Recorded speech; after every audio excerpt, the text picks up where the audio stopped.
because I like it. Good. I have a gavel. I'm going to use the gavel. All right. Now that we have more than a quorum, beyond the quorum, I don't have an agenda. Here, I'll hand you Can I have an agenda? How are you? Thank you. I didn't bring my binder. I'm sorry. Thank you. That's beautiful. Like a political statement. I don't have an agenda. I always have an agenda. I always have an agenda, Mike, but it's just not a paper one. All right. All good. Now I have an agenda. Thank you. All right. I am hereby calling to order this meeting of the Strategic Growth Council. Now I think Louise doesn't have an agenda, so I hope she knows what's going on.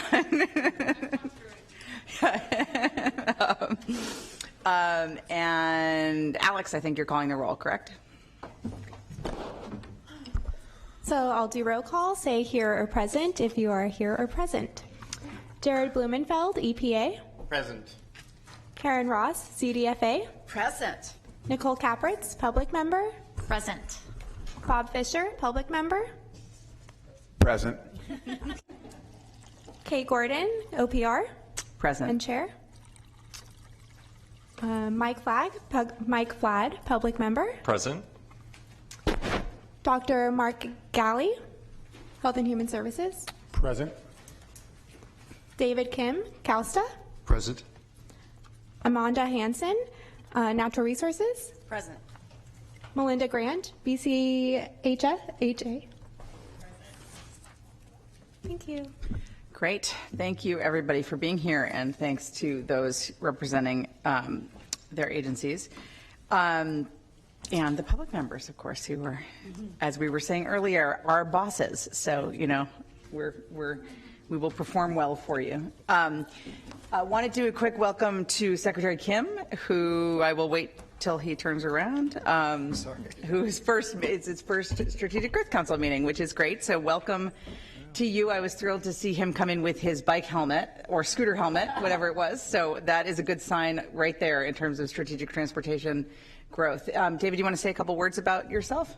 Well, thank you very much, Kate. It is, as you noted, my first meeting. I've been on the job for about a month and a half, and really happy and excited to be here. I've heard so much about this council. I was briefed the other day by Louise and her team, and also my own team, and so I've learned much about the work of the Strategic Growth Council in the past few days, and it's really exciting to be a part of it.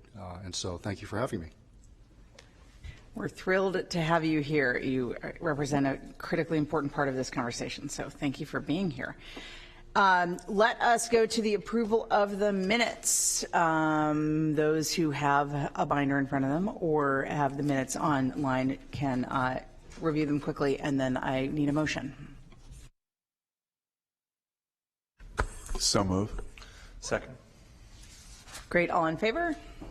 Aye. Any opposition? Any abstention? David, I think, has to abstain. And Bob has to abstain. Is that right? You weren't here at the last meeting? So, yeah. And you can't move, actually, either. So I think we have to redo the motion. Sorry. So moved. Perfect. Perfect. Thank you. Again, all in favor? Aye. Any abstentions? 2 abstentions? Any opposition? All right. Thank you so much. Great. Thank you for that. This is the part of the agenda where we give council members an opportunity to talk about things at their agencies or in their worlds that are relevant to the Strategic Growth Council, of interest to others, moving the ball forward on all these issues we care about. So I will open it up to anyone with announcements or things they want to share. Jared. On or off? 2 quick issues. One was, thanks to many people in this room and at the dais, the governor was able to sign SB 200, which is the Safe and Affordable Drinking Water Fund, and really make sure that as we're thinking about strategic growth, where that growth happens, that we're really integrating that drinking water issue into everything that we're doing, so it's not just a standalone but seen as part of the SGC family of activities. So that would be the first thing. And second is that we're in progress in interagency scoping for a plan that will both look at demand and supply of fossil fuels out through 2045. And the SGC list that you will sign to will get you invited to a meeting that CARB is hosting to have public discussion on that on September 24th. So watch that day on your calendars. Those are the two things. Thanks. Great, thank you. Other announcements, Secretary Kelly?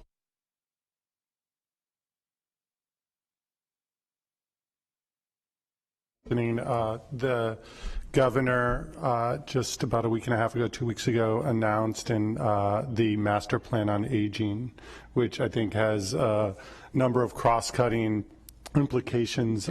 Many of you on the council are invited to a secretary's meeting next week about how we actually come together as a cabinet to focus on services and resources for our senior population, but I think it has implications whether we're talking about some of the projects that are funded by Strategic Growth Council or many of the policies we consider on the council. I look forward to updating you as we kick off the first meeting in September with the broad stakeholder group and our work as a cabinet in focusing on this important population that's growing and has many important needs. And then secondly, so many of the projects that we end up having the privilege of funding are about developing housing for vulnerable populations and vulnerable communities, and supporting not just those people, but the environments they live in. And next week, the governor's advisory task force on homelessness is set to meet. Our first meeting is in going to start with a tour here in Sacramento and then take the show on the road to Modesto with a bunch of meetings planned in the months to come, really looking at what are statewide solutions to this really difficult issue of homelessness and in particular unsheltered homelessness. So I look forward to bringing updates to all of you, but wanted to make sure people are tracking those important kickoff events. Thank you for bringing in those critical events, and looking forward to hearing more on the homelessness work. Any other updates from anybody, public members, agencies, anything going on in your worlds? I will just say really quickly from the OPR and also SGC perspective, two quick things. One, actually related to what Mark was just talking about. Many people may not know that OPR runs the precision medicine program for the state. And one of the areas that we're focusing, which has intersection with this group, and you were reminding me of, is this sort of childhood trauma. So this whole question of how traumatic events, including climate events, actually, and natural disasters like the fires, for instance, can really affect childhood kind of brain development and growth and have long-term impacts on people. And so we're doing a big precision medicine scoping and an RFP on that in collaboration with you guys, but also the Surgeon General, which I think is an important reminder of how all these things intersect with each other. The second thing I wanted to say, I know a lot of people have had a lot of interest in, and we will, I think, at a future meeting, try to have a presentation on the Regions Rise Together project that GoBiz, Lenny Mendoza and OPR are running together with support from SGC. This is a program that's intended to really drive home the fact that the state both can help lift up regions and also can help regions connect with each other with sort of connective tissue. And we are, as part of the Regions Rise program, we're leading up to a November. Cal Forward is doing a big symposium in November on Regions Rise that the governor's speaking at. Leading up to that, we're doing 4 listening sessions in, I'm going to get this right, I hope, in Merced, Bakersfield, San Bernardino, and Stockton. Thank you. Where we're listening to folks talk about sort of what are the big issues that are rising to the top in terms of this whole question of how do you do sustainable, equitable growth in these regions of California, and bringing a lot of those lessons to that November conference and beyond. So there's a lot of opportunity to intersect, I think, with this group, with some of the work we're doing to kind of do regional thinking, as we've talked about in Fresno and Tahoe, to intersect with kind of the way that we're thinking about all these cross-agency and cross-issue funding and collaboration. So I'll keep everybody posted. I think the key staff all did get a briefing on Regions Rise, so you should have heard about that from your key staff, but I think it would be great to have one at this meeting as well. So those are two big things from OPR. Any other updates? All right. We are moving to the consent calendar, and I actually have a public comment on the consent calendar. I maybe have two. I have several public comments on the consent calendar items. So I'm going to do the public, because it's consent calendar, it's not a discussion topic for the board, for the committee, but I'm going to have public comment first. So I will say Alicia Sebastian first on this. And while you're coming down, I should remind everybody that what this item is. At our last meeting, people may remember we voted on the awards for the Affordable Housing and Sustainable Communities Program, and we had a conversation about one of the awards which didn't quite meet the threshold, but that the staff had recommended having as a substitute award. We had a conversation about that. Had not really been done before. We hadn't seen it done. We wanted to better understand the legal implications and the regulatory implications. The staff has gone back and done that, and will give us I think a sense of that, right? You're going to tell us about that. And we're coming back on that item. So go ahead, Alicia. Thank you. My name is Alicia Sebastian. I'm the Associate Director of the California Coalition for Rural Housing. We're a statewide affordable housing advocacy organization. Our members work in rural, agricultural, and American Indian tribal communities across the state. We are in support and fine with the staff's recommendation here. However, we would like to speak to Round 5 AHSC guidelines, and that is why I'm stepping up right now. So CCRH is a member of the Sacramento Housing Alliance. We're a member of the Rural Smart Growth Task Force, and we're also a member of the San Joaquin Valley Housing Collaborative. CCRH is among the only state TA providers to have been in partnership on projects in every region and across every project area type since the TA program launched in Round 2. Since the AHSC program's inception, CCRH and these coalitions of organizational partners have advocated to address inequity in project area types. Inequities that hinder the vast majority of California communities to participate in the AHSC program. Places like Los Angeles or the Bay Area may have project sites that meet the definition of TOD as well as ICP and may therefore compete in both categories. This means that smaller, less urban regions often find themselves competing directly with these more urban communities. While many cities that qualify for TOD also qualify as ICP, the vast majority of cities, towns, and communities only qualify for ICP. For example, currently no community north of Sacramento qualifies for TOD, and no community across all 8 counties of the San Joaquin Valley qualify for TOD. RIPA and TOD categories have been rightfully designed to target specific types of projects and specific types of communities. However, ICP is simply too broad a project category to allow smaller and non-rural cities and communities to compete. Furthermore, both TOD and ICP receive the same funding target of 35%, even though there are 2 to 3 times as many ICP applications as TOD applications each round. We believe the solution for these inequities is to create additional project area types or breakdowns within the project area types, and that the size and number of project area type categories should be proportional to the amount of targeted funding. AHSC is working. It catalyzes partnerships and paradigm-shifting planning and development. Each round is more competitive and innovative than the last, with ever greater GHG reduction. With every round, though, that does not address these inequalities, communities are being left behind, and they are increasingly frustrated, and they opt out. I've just returned from 3 different AHIC workshops across the state. I have another one tomorrow. I literally see people shut down when we describe the ICP versus TOD and RIPA. And that's why we're here today. Your action is needed now to address these inequities so AHSC can help all of California's communities to meet the state's goals. Thank you so much and for allowing me to speak at this point. Thank you so much, Lisa. That was really, really helpful comment. And then I have Julia Jordan as the second commenter on this. Julianne Jordan? Julia Jordan. Julia, yes, Julia. Good to see you. Your A looks like a U. Thank you. Yeah, my chicken scratch may not be very clear.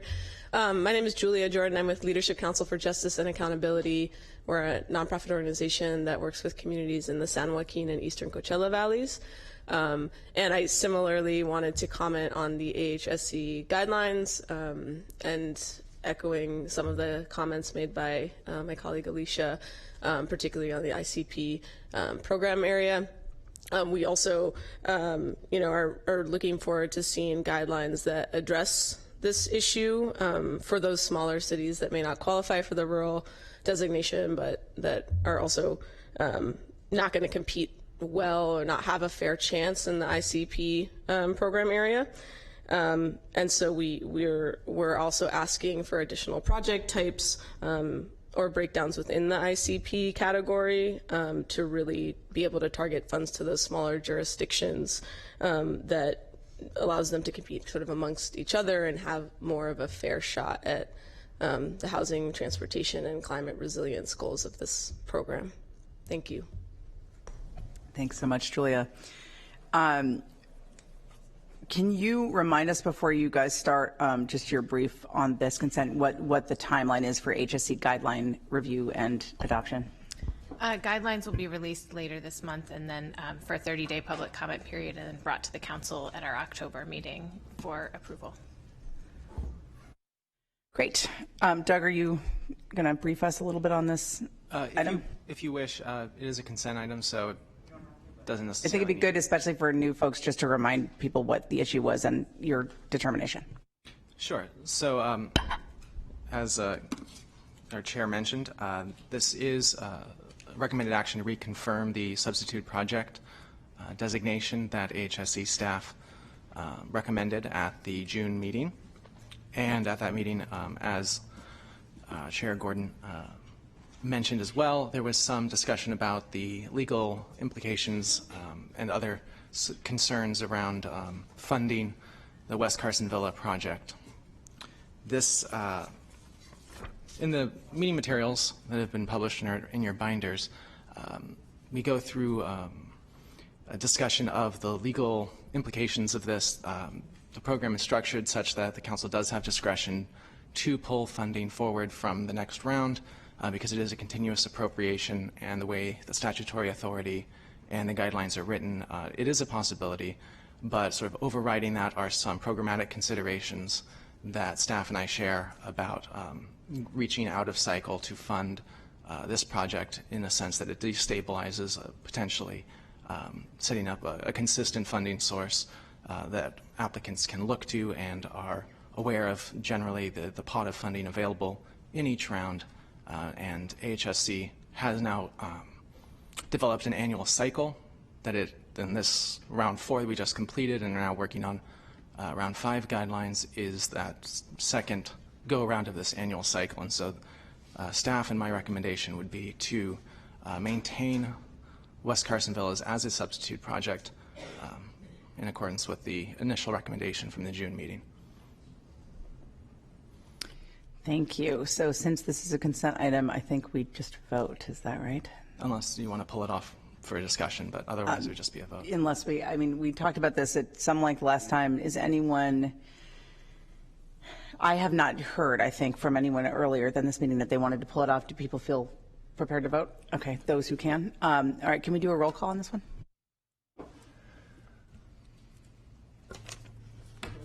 Do we need a motion? Okay, sorry, you just have to tell me what to do. I don't understand consent items. Move this item. Thank you. All right, now can we do a roll call for the vote? Thank you. Jared Blumenfeld, Yes. Karen Ross, Yes. Nicole Capritz, Yes.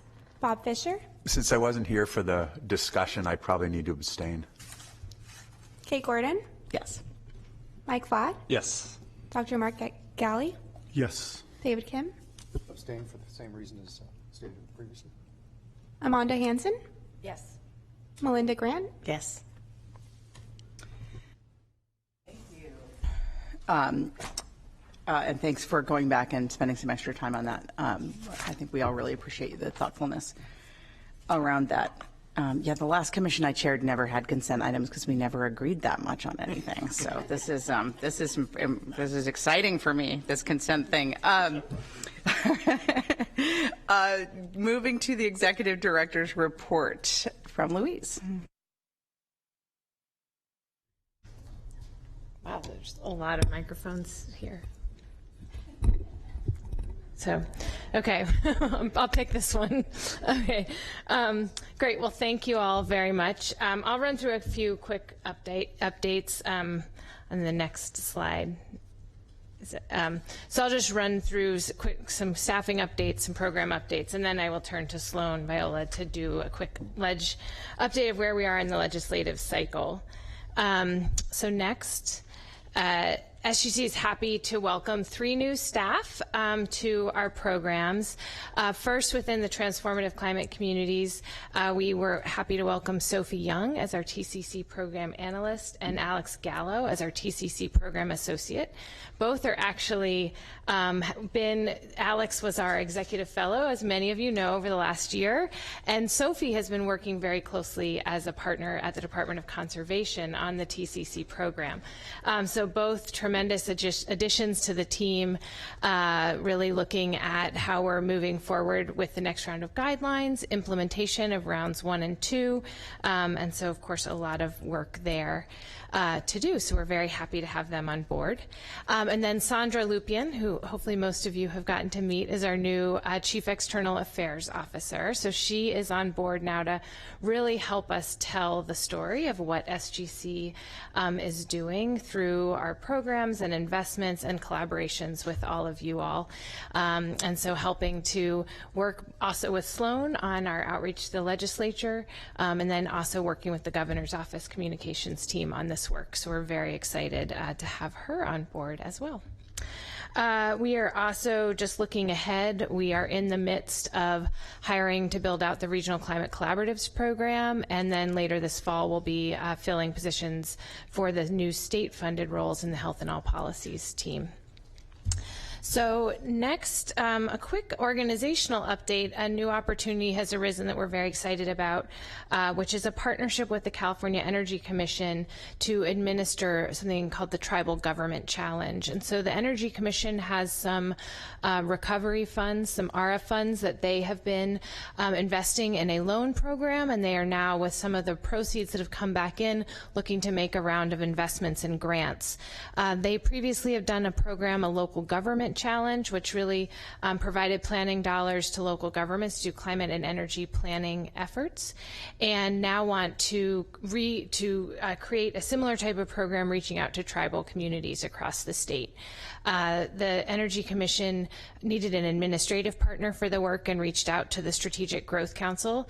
And we are very excited because this has been a focus of a lot of our work, which is to increase our outreach and engagement with tribal communities.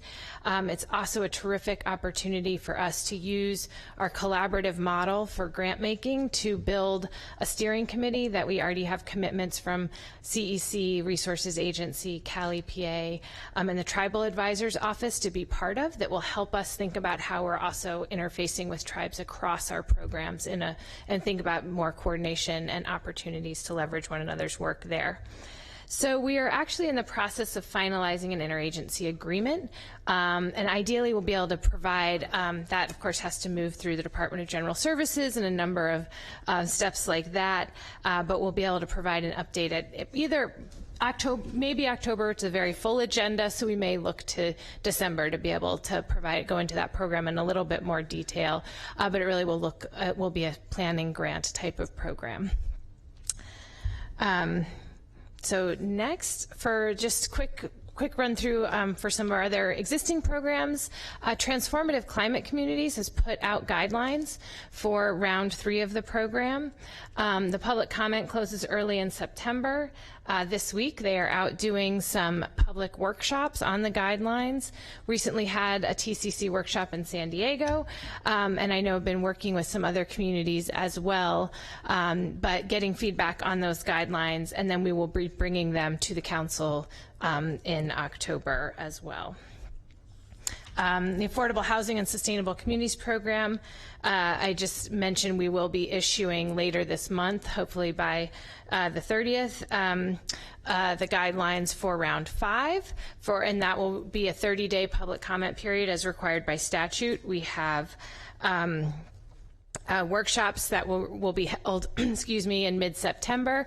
And then we also have been having a series of ongoing technical assistance workshops in a number of communities throughout the state. For the Sustainable Ag Lands Conservation Program, we will hear a bit more today on some of the technical assistance work and some of the planning grant and implementation easement grant outcomes. We will touch also on some technical assistance on climate smart ag, but I also just wanted to give a sense of where we are in the cycle. So for SALC, we have round 5 applications due in the middle of September. We will be bringing award recommendations to the council in December. We also did get to go on a tour recently in LA and Riverside counties and see some urban ag projects. And so you can see our illustrious public member of the council here, the urban farmer, Mike Flad. And so that was really great. So a number of staff got to go down and see some projects down there.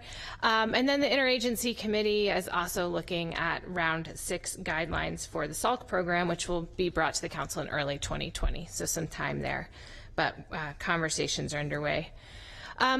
We will talk about the next item is the climate change research program, so I don't want to steal any of that thunder, but I did just want to just mention 2 events that I think are really unique and special, and what part of what makes our research program different is that we have really tried to foster a focus on engagement in the research process, and so bringing partnerships with decision makers, stakeholders, and others into the research process, and not just to consult with them, but ideally to have them as a true partner in the work.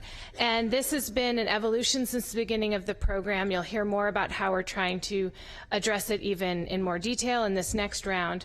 But we also have 2 events coming up. One where we're partnering with the California Council on Science and Technology, or CCST, to engage the Vice Provosts of Research at UCs and Cal States, just to talk to them about how they see, we're hearing a lot about how does it look and why is it challenging to do engagement in research, and so we wanted to talk with the Vice Provosts of Research a little bit more about what the opportunities, challenges, and barriers are there, and so we have a half-day event coming up next week on that, which will be really just a nice facilitated conversation. And then just want to get on everybody's radar screen in early November, November 5th, we will be hosting a climate change symposium here in Sacramento focused on engagement. And so a really terrific group of partners and advisors who are part of the committee, the program committee, to build that out, including a number of partners on our research grants. And the whole goal of the day is to bring together the research community, many of those partners and stakeholders, in a very interactive program for the day. And so I know it is a busy time, but want to get it on folks' radar. So I think if you can join any or all of that, it's going to really be a terrific event. Finally, for health and all policies, I wanted to mention just a few updates. We had a quarterly task force meeting in July focused on 2 action plans that are underway. One looking at healthy transportation, and then one looking at violence prevention. And so that really touches on some of what Kate was mentioning with the precision medicine work and really this focus on violence prevention in communities. We also, of course, have been continuing with the GARE Capital cohort. I wanted to call attention specifically to the training session in July, which was focused on workforce equity and hosted a conversation about advancing racial equity and race-conscious policies in the context of Proposition 209, which many people will remember was passed in the early 2000s here in California. And sort of how you can continue to do that work in alignment with that law. And then I also want to mention an event that is coming up in mid-September, September 16th.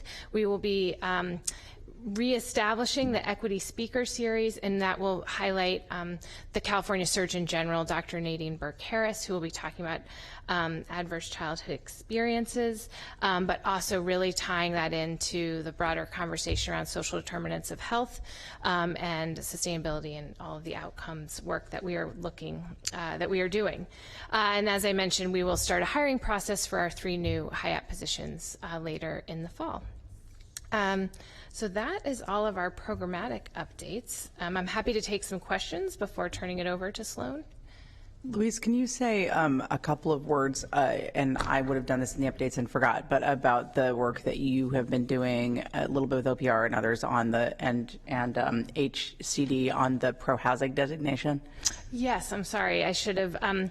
Yeah, so one of the pieces of the housing trailer bill was direction to start for HCD to develop a pro-housing designation, and for that to be integrated into, in our case, affordable housing and sustainable communities and transformative climate communities, and then also in the infill infrastructure grant program. HCD will be getting a regulatory process underway for that designation, but we've been working together, and in the draft guidelines that will come out, spoiler alert, both for AHSC, but then also for the ones that are out for TCC, you will see pro-housing points that will be allocated to communities that have pro-housing policies. And so we've been working with HCD to identify those policies. Their infill infrastructure grant guidelines are out for have been out for public comment, also containing that same language. So we will continue to coordinate with the feedback to have a consistent set of guidance or consistent set of policies that are identified in each program. The point allocation will vary across the programs, but in our case, we are carving points out of, in the case of TCC, a 200-point scale, and in the case of AHSC, a 100-point scale to designate 2 pro-housing activities, and then as that designation comes up, we will update in future rounds. Thank you, and I think it's important. We've talked at the council in the last couple of meetings about how important it is for us to think about some of the positive and effective examples from these programs and how to kind of get them more mainstreamed across the state. And this is a really good example of sort of taking the housing trailer bill, this idea of what is a pro-housing jurisdiction that's actually actively working to try to create housing. What have we learned from HSC and TCC toward that goal, and then integrating that into those programs, which I think is an exciting thing. So thank you. Thank you, Louise, for your update. I was really glad to learn of the formation of the Healthy Transportation Task Force, and please be assured that my agency, CalSTA, will be heavily involved in this if we haven't already been. Darwin Musavi, who's out this week, is involved, and I'm just really glad to see this. Active transportation is a huge priority for me and for the California State Transportation Agency, and so we're happy to be involved in every possible way. Great, well, thank you. Yes, and we have had an active transportation action plan, and so this is an evolution of that work and has been a really successful partnership, so we look forward to continuing it. Secretary Blumenfeld? Maybe you could give a brief update on the place-based funding analysis that you're doing, and just let us know where you are. And also, as we think about Regions Rise, kind of the intersection between some of those places that we've chosen and how we do this analysis.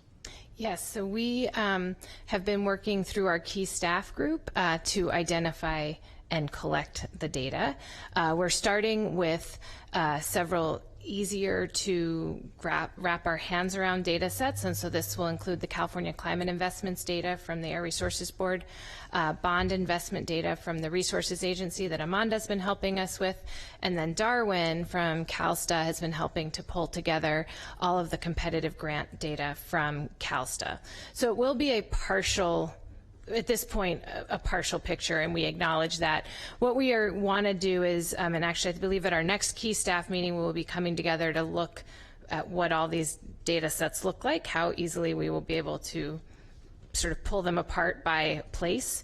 And then we would like to convene actually the working group that we identified at the last council meeting, probably later in September, to sort of go over that preliminary look at the data.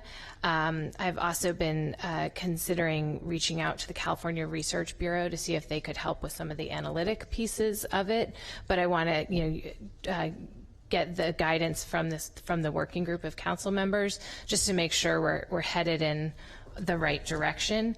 I think one piece that has definitely emerged from this is the challenge in finding all of these data to do a comprehensive analysis. And so I think we're trying to get a good handle on what we have with those easier to access data sets, and then use that to guide requests for the additional data that we would want to pull in.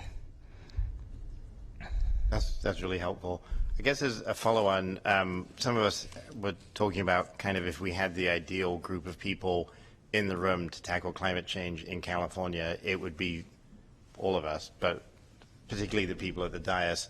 And think about, I mean, I think the challenge that we have as a Strategic Growth Council is that we have kind of the movement, which is the staff, our work, the agenda, but in order for us to kind of really catalyze how we can work together collaboratively, like I don't know, I don't have a solution to this, but it's just kind of putting it out to staff to think about, like, what is it that we can do differently that will energize all of us as a team to be as effective as we can, as opposed to kind of just responding to agendas, which are great and you've done a fantastic job, but they don't feel like they're engaging us across all of us, you know. So I actually don't get to see Mark, for instance, other than here, but there are huge issues of climate and health, or transportation, or, you know, farming, or every single intersection between all of us. So just thinking, maybe you and Kate, like how can we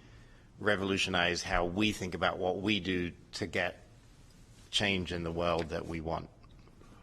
Well, let me just add on to that. You know, we have had a past practice of doing strategic plans for this council. We're probably operating on a 3 or 4 year old plan at this point. And I think given the fact we have a new governor, we have all new members seated, and we have this incredibly broad mandate, we run the risk without some clear direction of going in a million different directions. And I think while it's a commitment of time and effort specifically by both key staff and the Growth Council staff to embark on a new plan, I think it would probably serve the council well in narrowing the focus and really determining, you know, what's the mission here, what are our objectives, what kinds of things do we work on, because, you know, a lot of things get thrown onto your plate, and I suspect you most of the time in an effort to you know, encourage the council, the weight of the council, you probably accept many of those things, probably many more than you don't accept. And without working off of some kind of a coherent plan, I think we run a lot of risk. So maybe just tying back to what Jared said, it's probably worth thinking about how you might approach a plan if it's something that the council wants to embark upon, because it is a commitment, another commitment yet of time and effort. You may be doing it already, as far as I know. No, I think it's interesting because actually we currently don't have a strategic plan. It has been something I have been thinking about as we, and especially with Jesse coming on board, we've been working very hard also on our internal structure and processes of our programs as well, and trying, you know, so doing a lot of that. And so this has been on my mind as something that could be valuable, whether we do it as an internal exercise or, you know, with the council overall. But I would be happy to confer with Kate from here, and we can figure out a I mean, there's, you know, forward. such an important part of the mandate was to encourage the agencies to work together, and so, you know, rather than just have it done internally, I'd encourage, if you decide this is something you want to do, that key staff spends a lot of time and gets the ear of all the agency secretaries sitting here, and perhaps some others that aren't on the council, to try to have a you know, a coherent and logical point of view and effort. There's just too much brain power up here to not be focused, is sort of my feeling.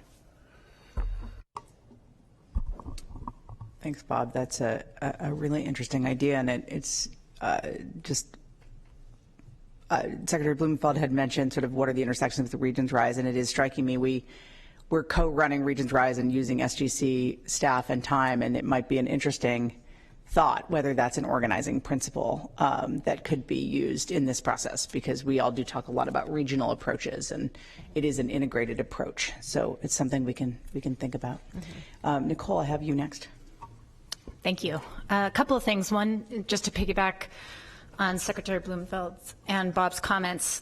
For sure, I mean, the mandate to me and probably the grassroots organizations is how are we going to reach these ambitious climate goals that we have? Because we have the experience on the ground of seeing the challenges and that we're not getting there.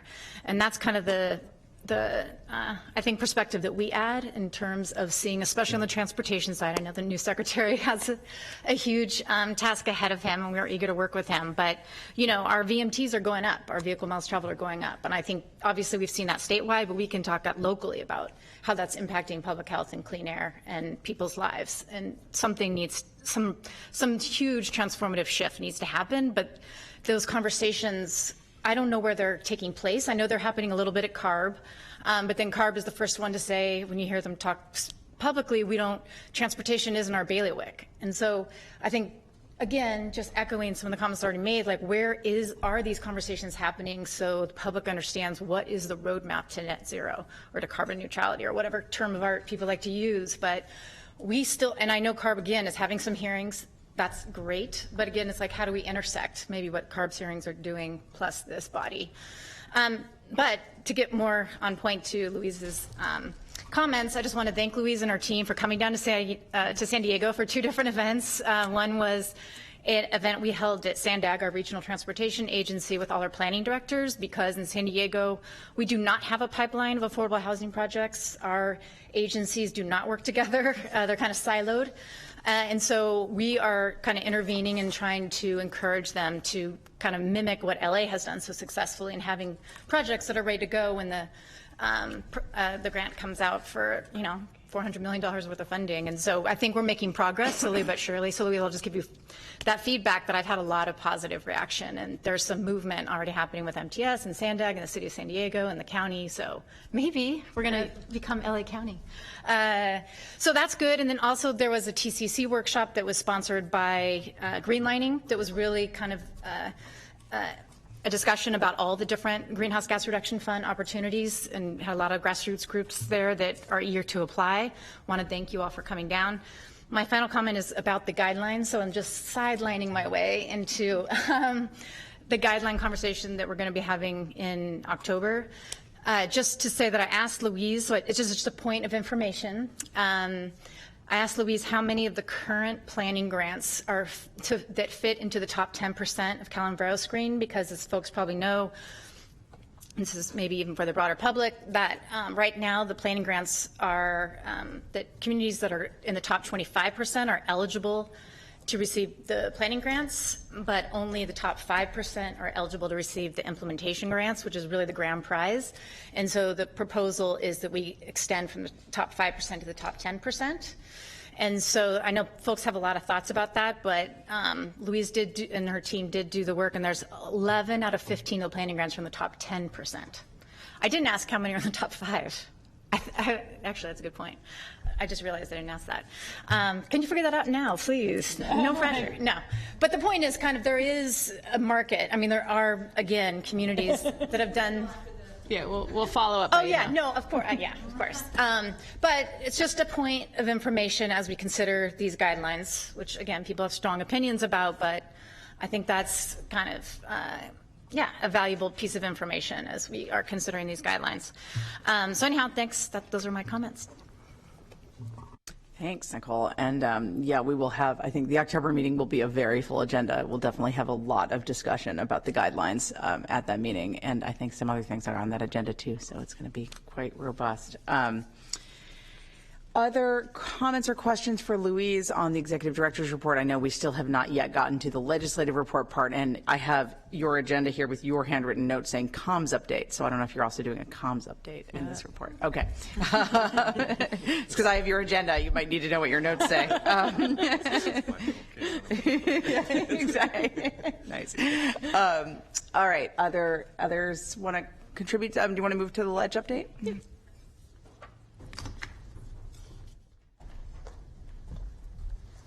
All right. Good afternoon, council members. My name is Sloan Viola, and I'm here to give you another legislative update. When I was here in the spring, we were at the very beginning of the legislative session, and we had 16 bills to contend with, so I wasn't able to go into them in any level of detail. But now our list is down to just 7, so I'm going to explore them in a little bit more detail so you can learn more about them. And I should say all but 2 of these bills are in the Appropriations Committee where they're being considered for their fiscal impacts, and the deadline is this Friday for bills to clear that committee. AB 296 is a bill by Assemblymember Cooley, and that would establish a new climate change grant program at the Strategic Growth Council. This program is called the Climate Innovation Grant Program, and it would be funded by a combination of voluntary tax contributions as well as public or private donations solicited by staff. SGC would be authorized to partner with an agency to help administer this program, and this is a little bit of a unique situation because the funding streams are a little uncertain. This program wouldn't kickstart until the fund reached a $2 million threshold, so that we would actually have money to distribute as grants. SB 351 by Senator Hurtado changes eligibility for the Transformative Climate Communities Program by requiring consideration of applications from disadvantaged unincorporated communities. AB 656 by Eduardo Garcia establishes an Office of Healthy and Safe Communities, and SGC would have a role in participating in this program by having a seat on an advisory committee that's helping to guide the program. SB 5 by Senator Bell creates an affordable housing and community development investment program. And this program would allow local governments to submit plans for affordable housing development and community revitalization. And if these are approved, it would authorize redirection of ERAF revenues towards these projects. These funds would be backfilled by the general fund to make sure that there's no net loss of education funding at the local level. There would also be annual limits on the overall spending for this program. For the period from 2021 to 2026, that cap is $200 million. And then from 2026 to 2030, that cap is $250 million. And the role for SGC in this program is that the council will be on the committee that reviews and approves the plans that are being submitted by local governments. And because they're reviewing these plans, they would also participate in the development of criteria and priorities for consideration of these applications. AB 802 by Assemblymember Stone concerns reports submitted to the legislature, and it requires that all reports be submitted electronically, and it's only a slight departure from current practice in the Senate because they currently only accept paper copies. There's also a new requirement that reports include a one-page summary of the contents of the report, which should make it easier to quickly digest what's being offered. And then finally, any report that collects or synthesizes data must post their data sets on a publicly accessible statewide open data portal that would be established within the Department of Technology. AB 1013, this is one of the 2 bills that is in appropriations. This one's actually on the Senate floor for its final vote. And this affects the ability of a grant reviewer to review applications from an organization with which they have been affiliated in the past. So if a reviewer was a member, employee, or representative from an organization within the past 2 years, he or she cannot review that organization's grant application. The definition of an organization excludes public agencies, federal entities, and auxiliary organizations of the CSU system, as well as unpaid volunteers. And then finally, AB 1237 by Assemblymember Aguiar Curry creates requirements for transparency in GGRF grant programs. Programs must post information on their websites about eligibility, application timelines, technical assistance opportunities, agency contact information, whether there are set-asides for disadvantaged communities, as well as policies to justify when priority is given to certain applications. None of these provisions are going above and beyond what we are already doing, so there's nothing to worry about here. We're up to speed with the best practices for transparency. And this bill passed the Senate floor yesterday with 39 votes in support. So it goes over to the Assembly for a concurrence vote. Excuse me. Concurrence vote on the amendments that were taken in the Senate, and then it will go to the governor for signature or veto.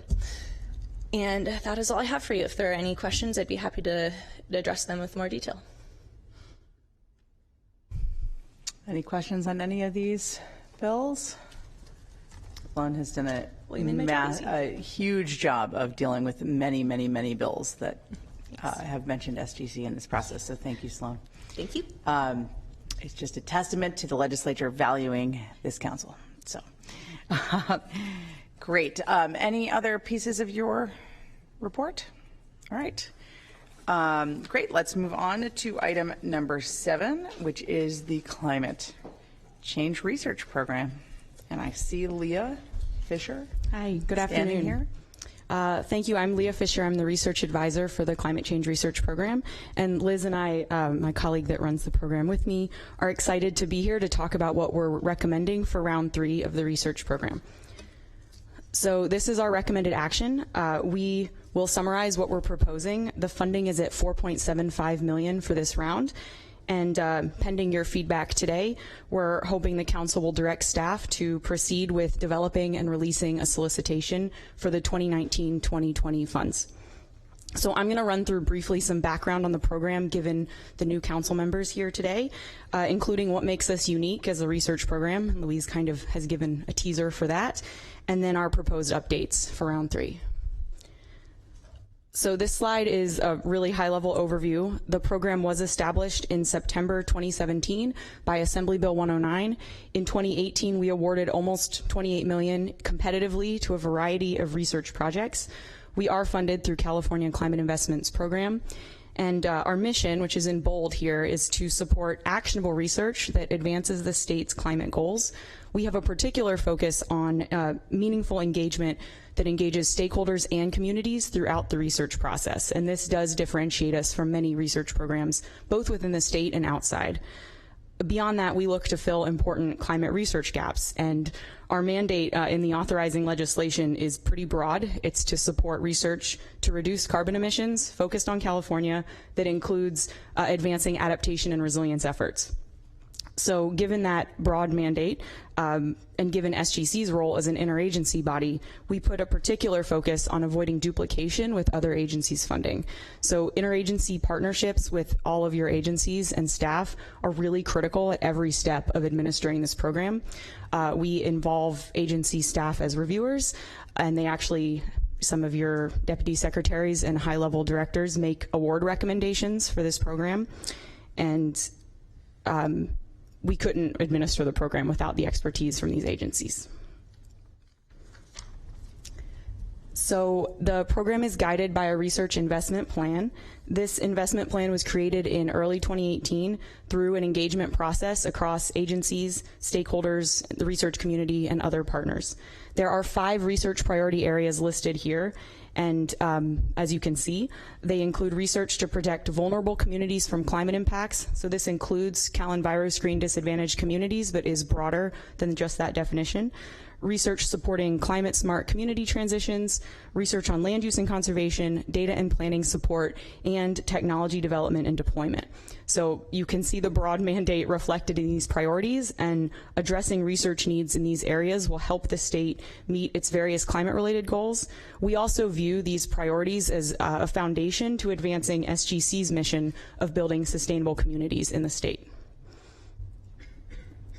In round 1, we had $10.5 million that was awarded to 10 projects.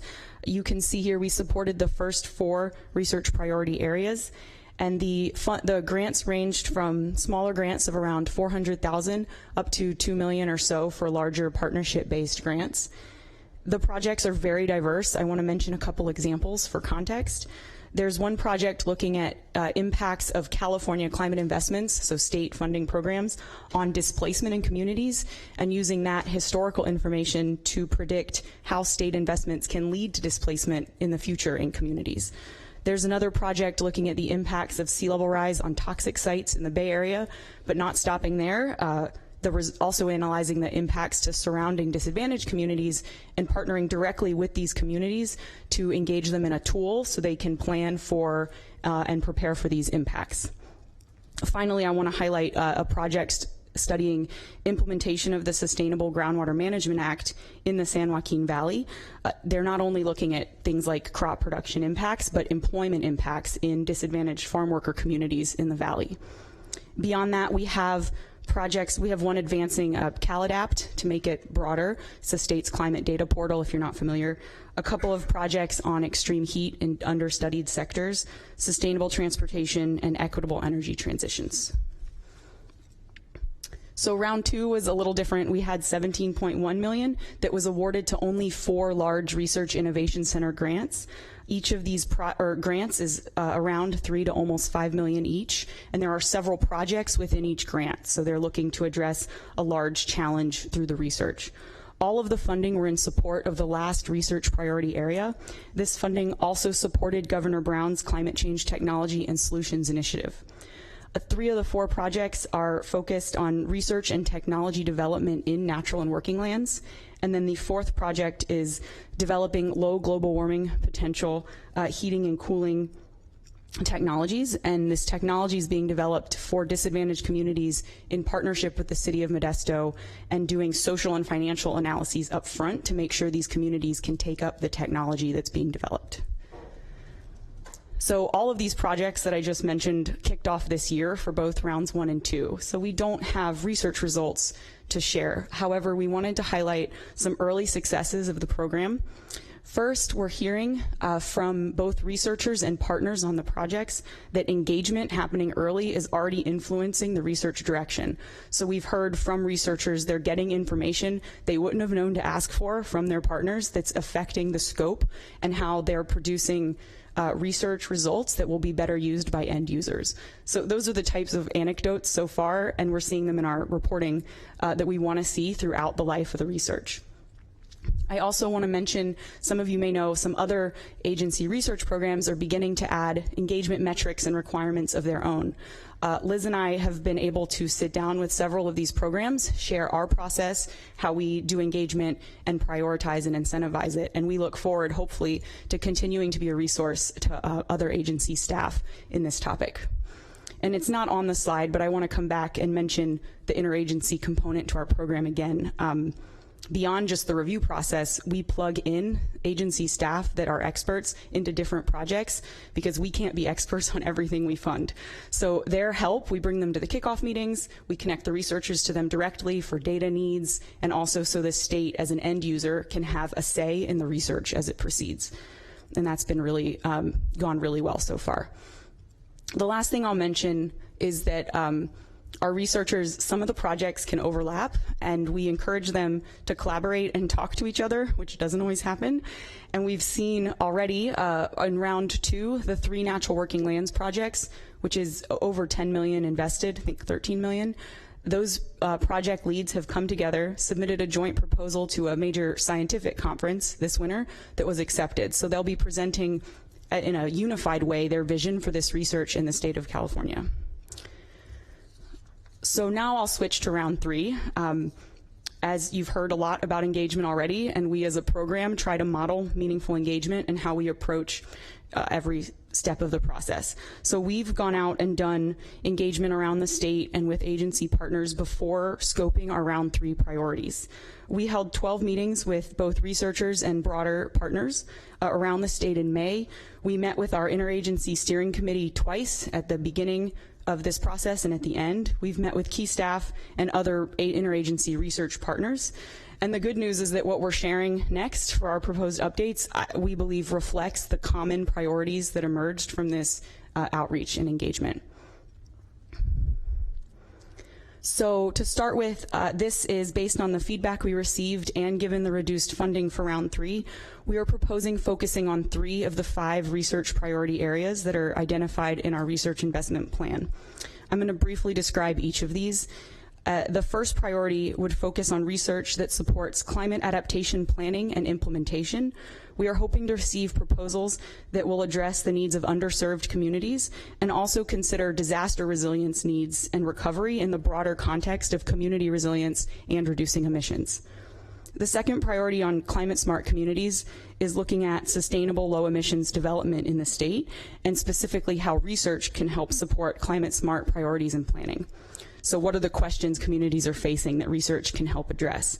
This includes integrating transportation research at the nexus of land use, housing, and development more broadly. And I think you can see for both of those, we are hoping to get cross-cutting interdisciplinary research projects. The third priority on land use aims to support research focused on climate impacts on natural and working lands, adaptive management strategies, and pilots and models of land conservation strategies and adaptive management techniques. So while we invested heavily in natural and working lands in round 2, that was more, it was technology R&D focused. This has a slightly more resilience focus for this sector. And as I think you all know, natural working lands continues to be a priority for the state. And we're hoping we can continue to fill knowledge gaps to help meet our land use and conservation goals. So we are excluding these 2 research priority areas. They were heavily supported, as you can see on the slide, in rounds 1 and 2. In round 1, we're supporting, out of the 10 projects, the development of around 6 tools. And in round 2, we invested that $17 million solely in research priority area 5 listed here, low greenhouse gas transformative technology development and deployment. So we're proposing that we at least get initial research results, if not let these projects reach completion before evaluating other needs in these areas. We also believe this will avoid redundancy with other state grant programs and focus our investment for round 3 in areas with high potential for near-term impact. So this is our last slide on the other major updates. We are proposing adding 2 new things. One is what we're calling a cross-cutting thematic lens to the research priorities. So the 2 topics listed here would serve as research themes that cut across all 3 of those research priority areas. They are not mandatory to address as an applicant. However, we think that adding this will better communicate the integrated and multidisciplinary type of research that we seek to fund as a program. One or both of these themes could be addressed in the proposals for 1 or more of the research priority areas. So the first one listed is broadly research that integrates climate adaptation and climate mitigation, trying to break down silos that have traditionally existed between approaching those 2 topics. And we've heard that research gap as a need in our stakeholder outreach repeatedly. The second also came up in every single outreach meeting, which is social dimensions of change. This research would support advancement of best practices with a focus on determinants of change and social elements of climate adaptation and mitigation. And this topic is critical to moving beyond research that just identifies vulnerabilities to actually activating change in communities. And again, I hope you can see these are not as specific as the research priority areas, but would serve as an umbrella and a lens through which an applicant could approach 1 or more of those priorities. The last thing is adding a threshold. Currently, we have 4 thresholds which staff review, and if a proposal doesn't meet them, the proposal is not reviewed by technical reviewers. The 4 thresholds currently are that the research must facilitate reduction of greenhouse gas emissions, have benefits for low-income and disadvantaged communities, the research must meet the goals of our program, and the research must align with one of the priority areas. There's not currently a threshold around engagement. We are proposing adding one to, we already score on engagement, and proposals that don't meet it's a 30% weighted score, don't advance and get awarded anyway. So we believe this will better signal what we're seeking to support as a program. I should say what the threshold is. It's that a project in the budget would include funding for at least 1 non-academic partner. They must have an iterative engagement process and a communications and outreach plan included in the proposal. And that's it for our major updates. Louise mentioned our event coming up, but this is just our timeline moving forward. We will host this event in November. It will be a mix of plenaries and workshop times, so we're hoping to provide lots of relationship building and a chance to practice what we'll be talking about. We will do additional outreach around a draft solicitation between now and November, hopefully release it in November, and eventually make awards in the spring. So thank you for your attention. I'll bring us back to the action. And I want to reiterate just in summary that what we proposed was directly tied to feedback we received from stakeholders, your staff and our agency partners, and our steering committee. And we're personally really excited to try to increase the emphasis on engagement in climate research. And we're hoping that by doing this, we can fund really impactful research in round 3. I'd be happy to answer any questions. Thank you. Thanks, Leah. That was great. Secretary Kim. Leah, a very basic question since I'm brand new. At a very high level, can you briefly describe the evaluation process? What does that look like? What does it entail?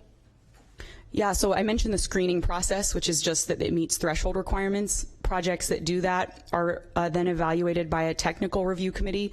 This is made up of outside experts from within the state or outside of the state including both a technical expert on the research topic, but also community engagement specialists, whether it's participatory-based research or others.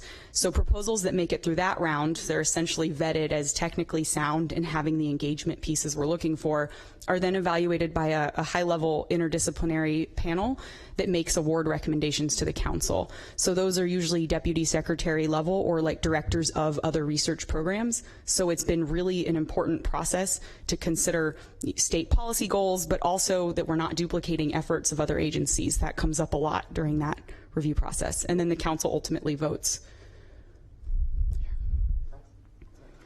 I just wanted to go back to this whole issue of engagement because I should be more familiar with what has been involved before, asking for how they're extending this information and connecting with people. And I'm just wondering, have we asked that there be a cooperative extension piece, for example, because that is the role of cooperative extension, is to translate findings on the campus to end users and to engage people. And I would hate to see us not continue to include that. We may need to add other NGOs, but I just want to get real clear on that. Many of our projects do partner with Extension, with UCANR already, and it has not been added explicitly in the solicitation, but I didn't go through the nitty-gritty today. We added some optional thresholds that they can check and or not check, but to better show what we're looking for, and we included Extension there, partnering with the tribal community. Like, we listed a few things. Thank you. Bob? Can you remind the council, the 5 program areas, those were developed by staff, we're not in the sort of we're not in any legislation, right? I just want to make sure the council understands sort of where those came from and what latitude there is going forward in terms of modifying or changing those. Yeah, so those were developed when we first received the budget direction to develop the program, so in late 2017. And they were developed through an outreach process, and we built the research investment plan that's required by statute. Last summer, when we received the second round of funding, we amended that plan slightly to make it have a longer lifetime, but it would be due to be updated in 3 years. Next year. Next year. So it would be applied to 3 rounds and then be updated. Yeah. Jared. First of all, thanks for all your work. It sounds like an amazingly heavy lift to get this done, just given the amount of research from the scoping plan to the 4th climate assessment to the oil and gas report we just talked about. I also sit on the Ocean Protection Council. They're doing a whole work on sea level rise. There's a lot happening. So I guess it goes back to kind of what Bob and I were saying. I think it would be extraordinarily helpful to the more strategic we are, the more strategic the research will be. So I had a number of questions. The first question is kind of who is the intended audience of this research? When it is done, who are you thinking it will influence and how?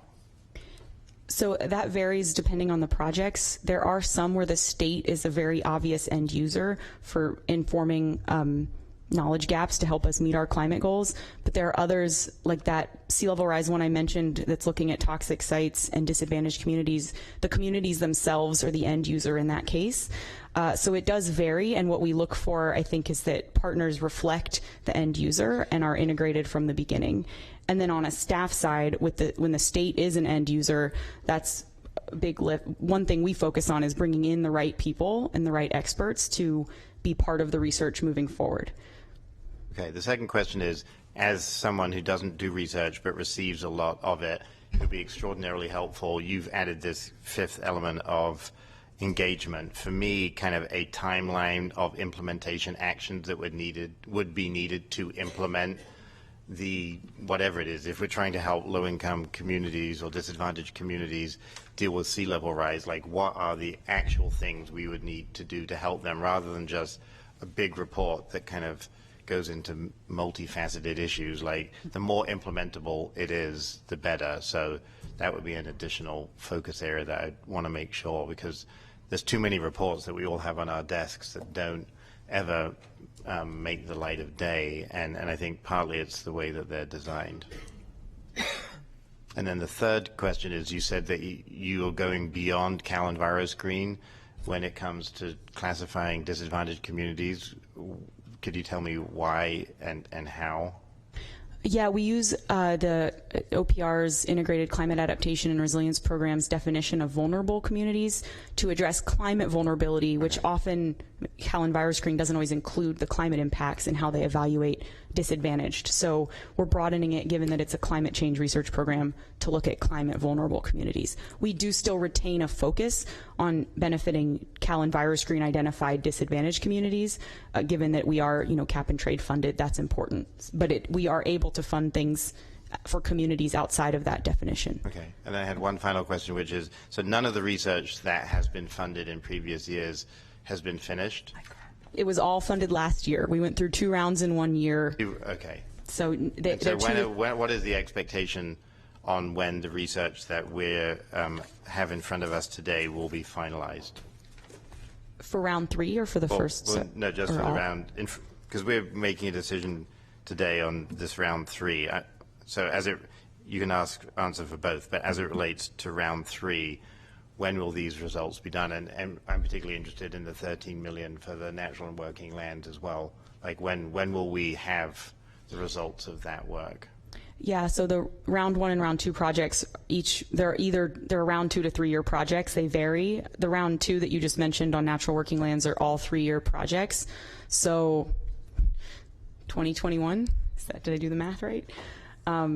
We're hoping to have initial results before then, but they are 3-year projects. So for round 3, which you're hopefully deciding on today, I think 2022. So it'd be adding a year if they go that long. But we accept projects that can be 12 months up to 36 months. Great, thank you.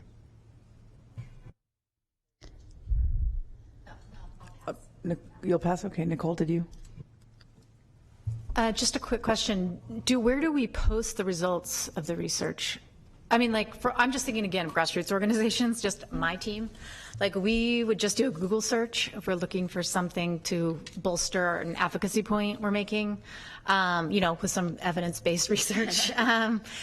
So is it on the website or? Well, we will post things on our website, but we require all the researchers, the results must be open access, they must make them available, and in many cases, and we also require inclusion in the adaptation clearinghouse that OPR runs, so the case studies will be added when these results are completed, so it should be searchable in an adaptation database.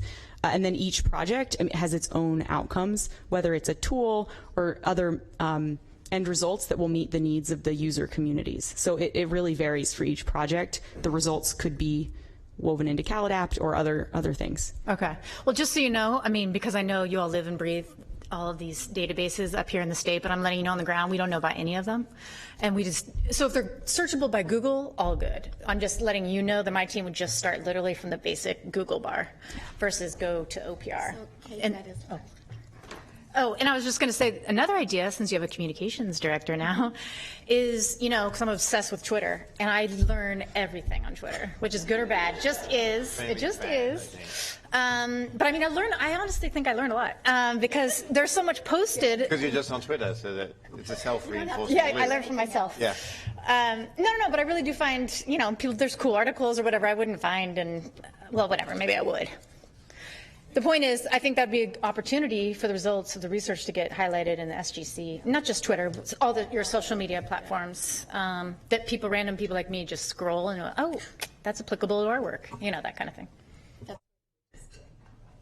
I just have to weigh in as both OPR and SGC head here to say that we are woefully short on communications prowess at both these. And I come from a background of communications and came in and was sort of shocked and thrilled that Sandra's on board to help with this. We also have some new staff at OPR that are trying to actually reignite our Twitter account, because I completely agree with you. We and the Adaptation Clearinghouse in particular, nobody knows about. We have really horrifying web stats of who actually looks at our websites. We're working on it is the answer to that, but you're absolutely right. I was just going to add that this communications question has been one we've thought about since the beginning of the program, and really is how we do make these results accessible, and that's, so I think, goes hand in hand with the engagement piece, but it has been a priority that this is not just reports that end up on shelves or journal articles that no one can read because they're dense. So we really do want to work on that as well. So it will be added to Sandra's very long. So this was the Karen, point go I ahead. was going to make, and it's not directly applicable, but we have a long-term research program on nutrient management. And for 20 years, we funded all this fabulous research, and we did a conference once a year, and that's how people were supposed to know about it. We actually retained a person from Cooperative Extension who built a database. You could look at it and get that, what I call the 30-second version and best practices. You could get the 3-page version, or you could get the entire thing. So it spoke to different audiences, and it was online. It's very searchable. It's very user-friendly. And at some point, we have to think about how many different audiences are looking for a different form that starts with just some quick action. And if we truly are a world leader in doing some of this work, we need to think about all those different audiences. It's a big project, but it was worth the funding we did into it. And once you have it, it's easy to keep it updated. That is a great point. Thank you, Karen. Amanda?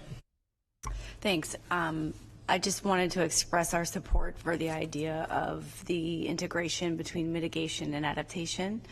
And also for the idea of really making clear that meaningful engagement is important. I think that's pretty foundational for policy that's based on science, that's based on reality. So thank you. That's all I wanted to say.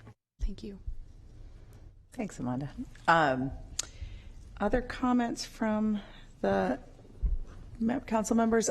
Just to wrap up on some of those comments before a vote, and we don't have public comment on this item. On the comms point, I mean, I just love to reiterate this point, but one of the places I used to work at the Center for American Progress, which is very good at comms, we had a rule that every report you wrote, you also had to have a blog post and a video. So you could not release without both a blog post and a video, and now I would probably add some things on social media. It wasn't really a thing back then, but that's something to think about internally. We don't have, just integrating comms into the mindset of policymakers is a goal we all have, and it's certainly, the governor is actually very focused on that goal. 2, as you can see by his comms team, which is very active. 2, on the Secretary Blumenfeld's point on policymakers, I do think that's a really important point, and just this question of how early in the process we think through how the research is going to actually be used by those who can take action on the recommendations. So engaging early with decision makers and policymakers, as well as academics and community members, seems like a really important point, and I just don't want to lose that. Because I think it will just lead to more involvement and more engagement overall. Just a thought. It's not a recommendation, just a thought.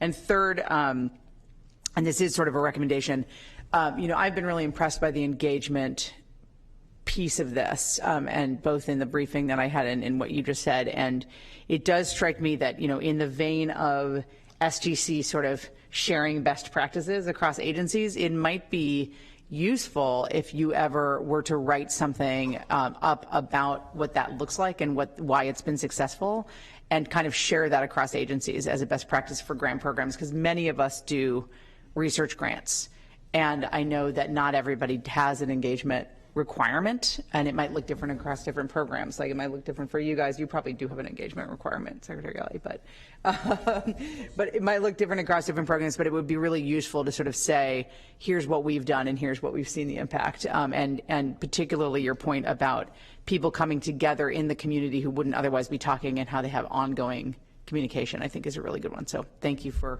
including that and for making it a priority.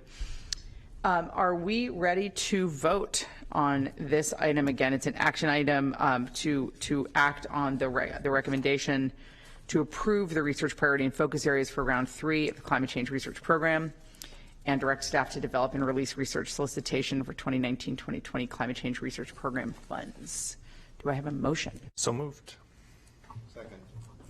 Let's do a roll call on this one. Jared Blumenfeld? Yes. Karen Ross? Yes. Nicole Capritz? Yes. Bob Fisher? Yes. Kate Gordon? Yes. Mike Vlad? Yes. Dr. Mark Galley? Yes. David Kim? Yes. Amanda Hansen? Yes. Melinda Grant? Yes. Nicely done. Unanimous. Thank you, and great work on this program. Thank you so much, Leah. And good conversation, so thank you to the members of the council. All right, moving on to item number 8. We are going to get a presentation on a program we have heard about in several of these meetings, which is the SALC program, Sustainable Agricultural Land Conservation Program. And I think we're going to get a background on that. And we do have some public comment on this one, but I'm going to save it till after the presentation. I was just going to take a quick moment to do a short introduction to this and the following presentation, which are really intended to put a spotlight on some of the conservation and land management work that SGC is undertaking. And so really excited about the two presentations that are coming up next. So first we're going to hear about the Sustainable Ag Lands Conservation Program. And so for folks who are new, Virginia Jameson, who manages that program at the Department of Conservation in partnership with us, will provide some background. And then I am thrilled that we will also hear from one of our grantees, Andrea McKenzie, who's the general manager of the Santa Clara Valley Open Space Authority.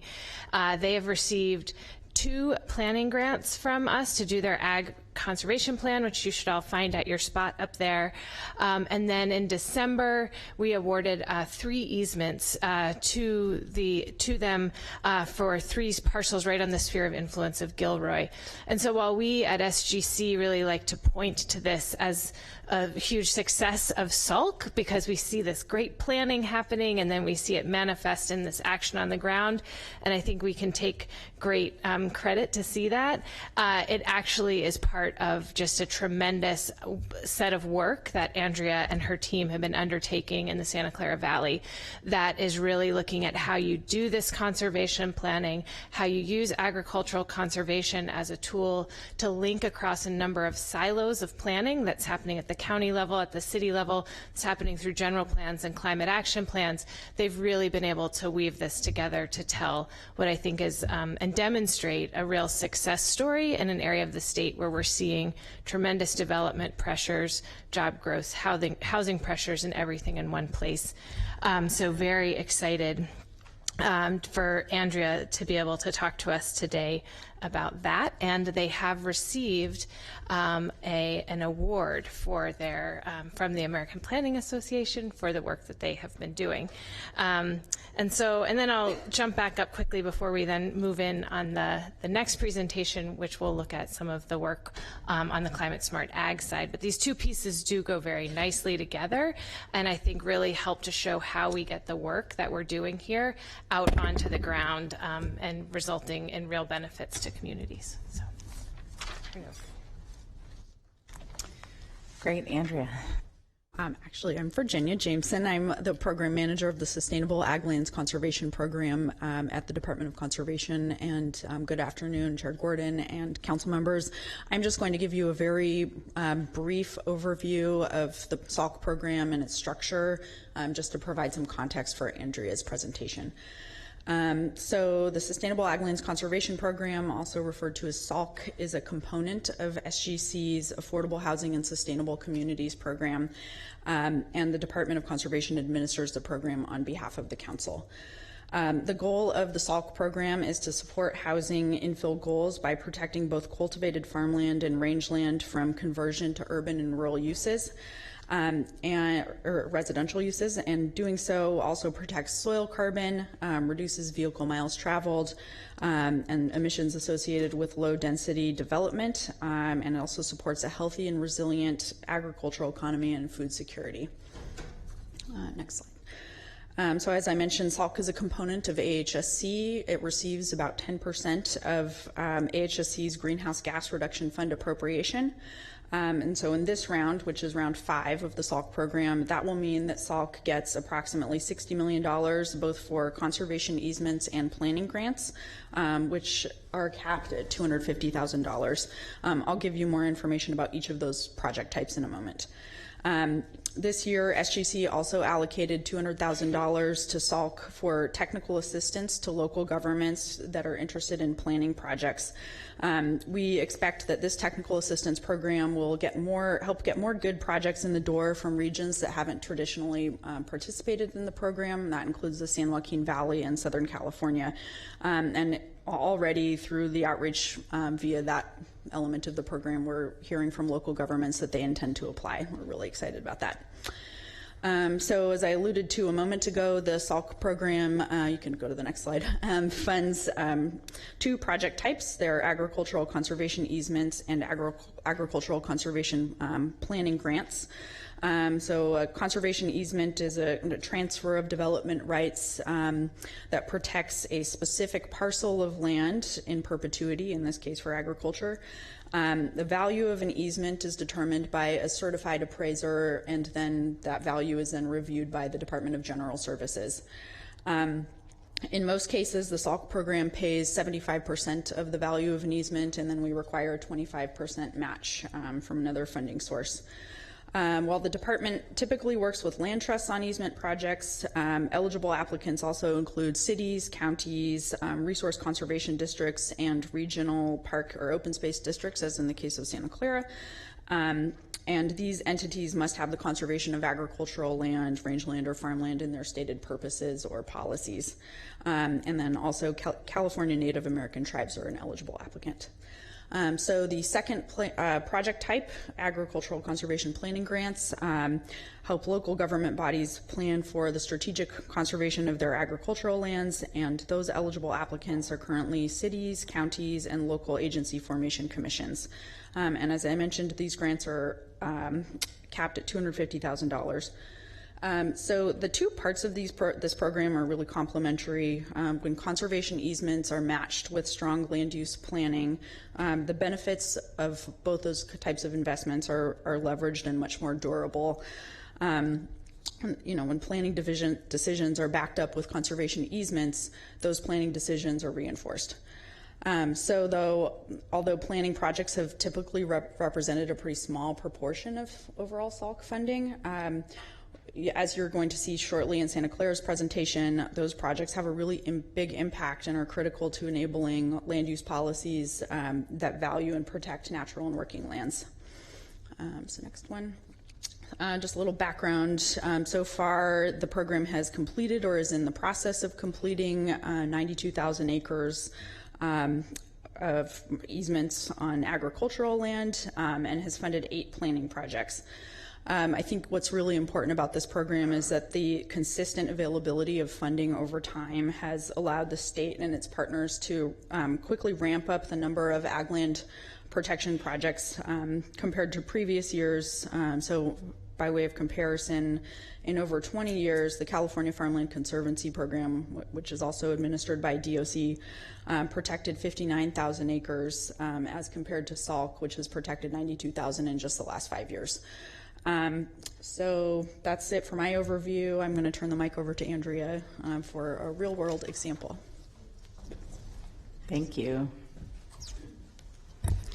Good afternoon, members of the Strategic Growth Council and staff. I'm Andrea McKenzie, again, General Manager of the Santa Clara Valley Open Space Authority. It's my pleasure to be here today to talk about the SALC program, how it's being implemented on the ground in Santa Clara County, and how our Santa Clara Valley Agricultural Plan and its framework could be a model for other regions around the state. In my presentation today, I want to talk to you about a number of things. The partnership between the County of Santa Clara and the Open Space Authority to develop and adopt the Santa Clara Valley Ag Plan, our integrated policy framework, key findings and lessons learned, next steps for the plan, and opportunities we see for leveraging this important state program to connect the dots between state and local policy regarding the sustainable economic development, land use, climate resilience, and ecosystem services. As I thought about addressing you today, I was thinking that the SALC program is more than a state program offering competitive grants to individual conservation easements and plans around the state.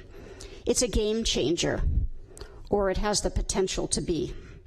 As policymakers increasingly link the protection and stewardship of natural and working lands to climate stability, SALC can be the bridge between the state's climate strategies and sustainable development at the local level. Next slide. So this is the cover of our Santa Clara Valley Agricultural Plan that you have a copy of before you. In 2015, staffs of the County Planning Department and the Santa Clara Valley Open Space Authority applied for and secured a $100,000 SALC strategy planning grant, the first in the state. The proposal was to develop a strategy to limit conversion of Santa Clara Valley's remaining farmland as a GHG reduction measure and to create a more vibrant ag economy. The timing of this application seized on a political moment in the county. LAFCO was poised to consider proposals from the city of Morgan Hill and Gilroy to annex thousands of acres of productive farmland for development. The SALC application was a Hail Mary pass of sorts that convinced LAFCO commissioners to reject annexation of prime farmland for development and instead consider the many benefits of thoughtful, integrated policy rather than piecemeal mitigation that could provide greater return on investment via state policy and funding.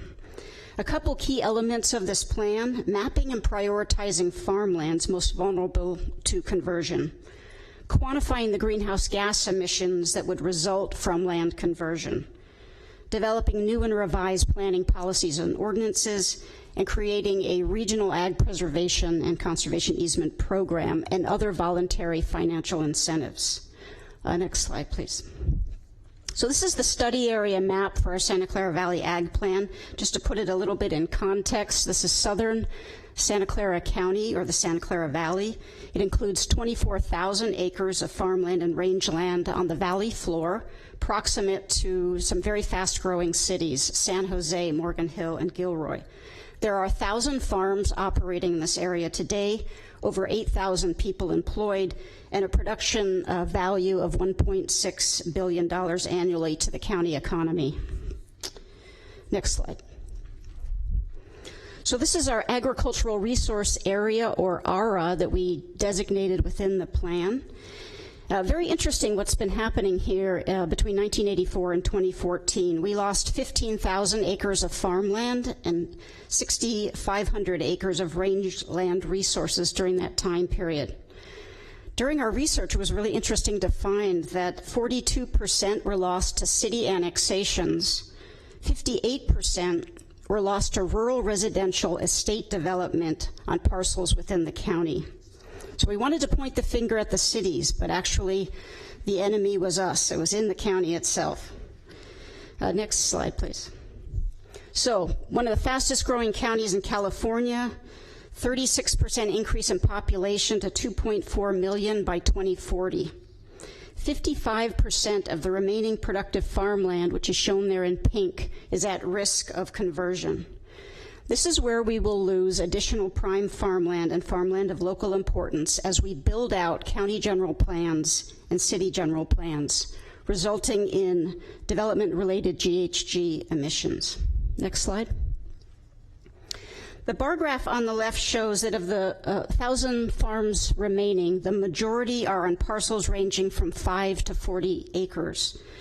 So yes, conservation easements are really important, but we need a bigger toolbox to address the specific risks in Santa Clara County. Land use, financial incentives, agricultural marketing and tourism, etc. On the right, you see there in dark green, these are the areas the state maps in their farmland mapping and monitoring project. These are the most important farmlands in need of protection. What we weren't heretofore mapping were the areas in light green. These are usually looked at as fallowed lands or otherwise unproductive because they haven't been farmed in 4 years. We included these in our important and priority farmlands because we think we can put these back into production through policy, zoning, and other incentives. Next slide. So you're all familiar, many of you are familiar with the pioneering work of Professor Louise Jackson at UC Davis, who has quantified that urban areas produce 70 times the GHG emissions than do agricultural lands in the state of California. we started looking at this a little bit more closely.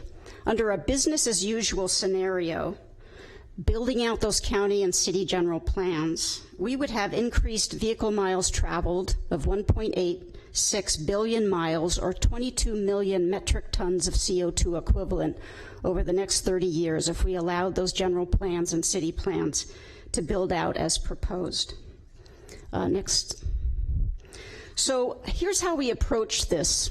We really tried to take an integrated approach. Why are we losing farmland in Santa Clara County? What are the overlaps between those silos? And flash forwarding to what would it take to reverse course? So our integrated framework included land use policy, regional ag preservation and conservation easement program, agricultural economic development, and branding and marketing. And we sought out to put together a team and a set of advisors that had these kind of skills around the state and around the San Francisco Bay Area, who were just dying to share that knowledge and help us build a really solid plan for our county. Next slide. We also took a look at the landscape and said it's not one size fits all. Within this agricultural resource area, there are really 8 distinct sub-regions that have different kind of soils, different kind of physical characteristics, different type of land use patterns, that each would benefit from different types of tools and strategies, including land use policies and zoning ordinances and incentives. Next slide. So just give you a few examples of what we mean by these key elements, kind of the 4 legs of the stool. Under land use ordinances, we're talking about limiting the size of the rural residential footprint on agriculturally zoned parcels and putting those within a building envelope and trying to keep that remaining land productive. We're looking at regulatory reform to make it easier for agricultural worker housing. And we're talking about putting the onus on development to provide setbacks and buffers when there are conflicting land uses between farming and development. Next slide. Agricultural economic development. How can we support farmers in obtaining permits and getting through the complex regulatory compliance process? So we're working with the county now to create an ombudsperson or farmbudsperson position at the county that would help those in the agricultural industry. And we're looking at creating ag enterprise areas for production of value-added products, ag tourism, and pilot areas for farm incubators for new and beginning farmers. Next slide. We have launched, with the help of SALC planning grant, a regional ag preservation and conservation easement program. It's just getting underway right now. We're very excited about that. We are looking at employing and creating at the county farmland security zones, which provide much stronger tax incentives and a longer period than the Williamson Act to provide farmers and ranchers with tax benefits in the county.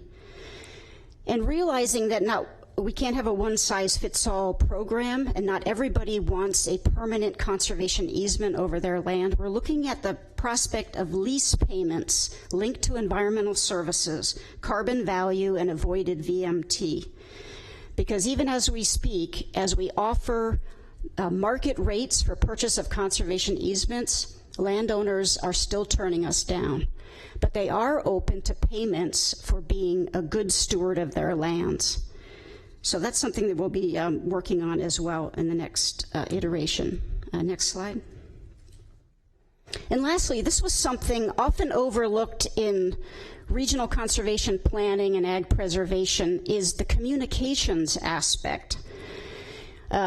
We have this interesting divide in Santa Clara County. We have Santa Clara Valley, where the food is grown in the south, and we have Silicon Valley, one of the richest economies in the world, that eats from that breadbasket, or at least should. And there's a disconnect, and our ranchers and farmers want Silicon Valley to procure their food from Santa Clara Valley, but it's not happening right now. And so 250,000 meals are served every day on the valley floor in Silicon Valley. We want those meals to come from Santa Clara Valley producers. Next slide. So what's next for us? I mentioned we're developing an actionable ag preservation and conservation easement program. We're working with the City of San Jose and the County of Santa Clara that are both, as we speak, updating their county and city general plans. We're trying to link zoning ordinances, general plan updates, climate action plans, and our own ag preservation plan funded by SALC, so we break down those silos and those policy documents work together. And we're evaluating how to find a potential funding mechanism, a dedicated local funding source to preserve at least 12,000 acres on the valley floor to keep those from being developed. And we have pretty much a full-time legislative affairs director working with the state on state policy to help share lessons learned, learn more about sustainable development and the links between natural and built environments and the contribution of working lands to climate resilience. I'd like to finish my presentation with just briefly talking about how we're leveraging SALC in its program, policy, and funding to support on-the-ground conservation of natural and working lands as a climate strategy. When we talk about the many co-benefits provided by farmland and rangeland, including groundwater recharge, biodiversity, flood risk reduction, avoided emissions, what we're really talking about is nature as infrastructure that supports the triple bottom line of economy, environment, and equity. Next slide, please. There may be no better example in California of how natural and working lands act as infrastructure and can benefit urban and environmental sustainability and resiliency than in the Coyote Valley, a 7,500-acre working landscape located upstream of downtown San Jose along Highway 101, where the city's last undeveloped floodplains are located. Coyote Valley, as you can see, is largely in agricultural use. 30% of the ag economy comes from Coyote Valley. It's the missing linkage and wildlife connectivity between the Santa Cruz Mountains and the Diablo Range, where conservationists have already invested $3 billion. It overlays the drinking water aquifer for 1.8 million people. So if we invest in Coyote Valley as a working landscape and natural infrastructure, the public receives multiple benefits: biodiversity, drinking water quality, flood risk reduction, and climate resilience. How do we know this is true? In winter 2017, catastrophic floods hit downtown San Jose along Coyote Creek, displacing 14,000 people and causing $100 million in damage, with disproportionate impact on low-income communities.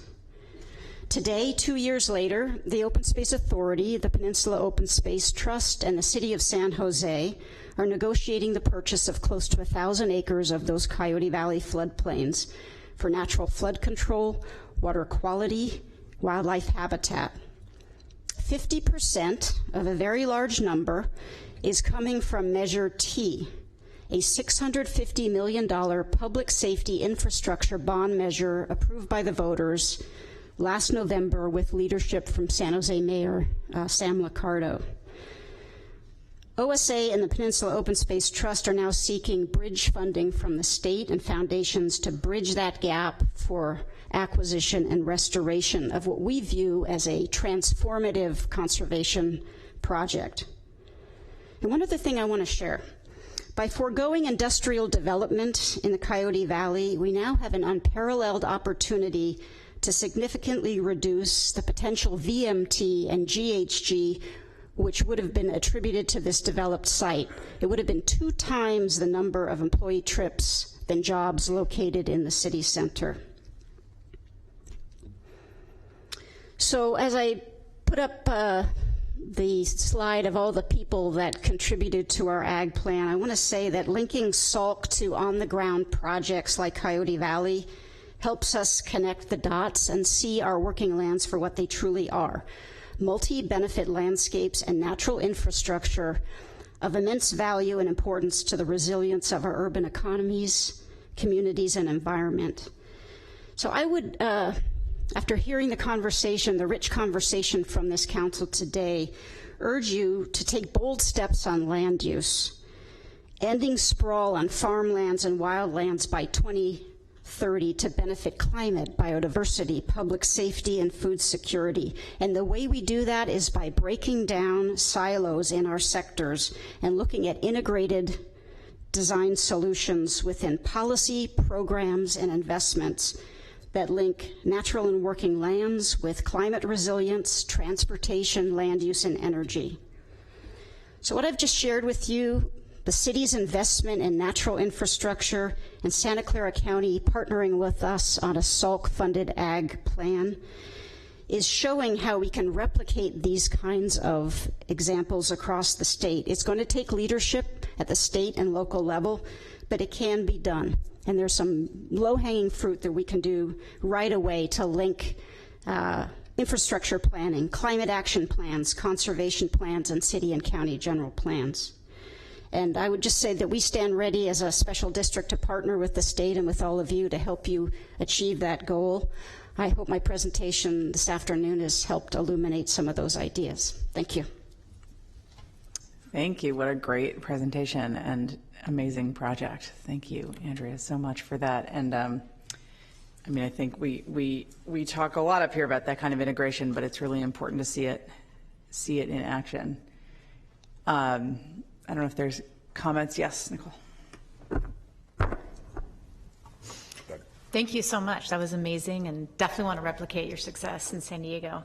I just have to know, though, what the politics were, because at least what you feel comfortable sharing, because what we're experiencing is a lot of tension between the Building Industry Association and the climate community and affordable housing advocates, and just a lot of competing interests, and haven't really been able to broker a truce or a kind of shared vision so everyone wins. So wondering, kind of feels like you've done that. I mean, maybe not, maybe yes. I'd love to learn more. It was never as easy as it may appear. When I said a Hail Mary pass happened, I think the deadline for the SALC application was like December 15th. And the staff of the county and we were working together to meet that deadline. LAFCO's vote was coming up in January. This was, what have we got to lose? Let's hang the specter over this political process that there's great thinking going on at the state, integrated thinking. And then our agricultural lands, it's not worthless. It's not development and nothing. It's a different economic development approach.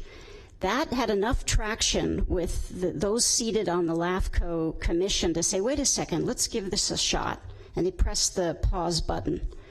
Realistically, the LAFCO decisions still go on. Cities still try to stack LAFCO with votes to approve annexations.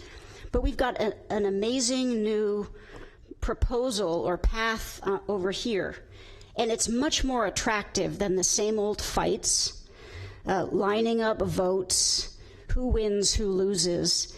And what really told us that is when the Farm Bureau members said, I want to be on board. If I'm going to be compensated for being a good climate steward, a steward of ecosystem services, I'm up for that. And it changed the paradigm of agriculture is dead here. There's nothing left to see. I will say, too, that this application and our process came on the heels of the LAFCO vote, and there was a lot of hard feelings about that. So we did not try to replicate that. We stayed away from that. This was about forward-thinking ideas and new ways of looking at voluntary compensation for ag preservation. And I think that has tamped down some of what you might think of as the usual fights that happen over this. Yeah. I have a question. How much money was in the grant that we gave you, and what round was that? And then I have a question for Virginia. It was the 2015 grant. I think we settled on the grant agreement in 2016. It was a $100,000 grant. We put in, I think, $10,000. The county put in a little bit of money. But I would say, as nice as this plan looks, this was done in a very efficient way because a lot of people saw the promise in this. So this was not done by a highfalutin consultant. And so That being said, I think you can easily get to the $250,000 threshold for grants to put one of these together. Okay, it sounds like a very good value, which we all appreciate. Yeah. For Virginia, the 10% number of the AHSC, is that part of the statute, or is that a decision that the council makes? How does that money, I don't recall how that money gets carved out.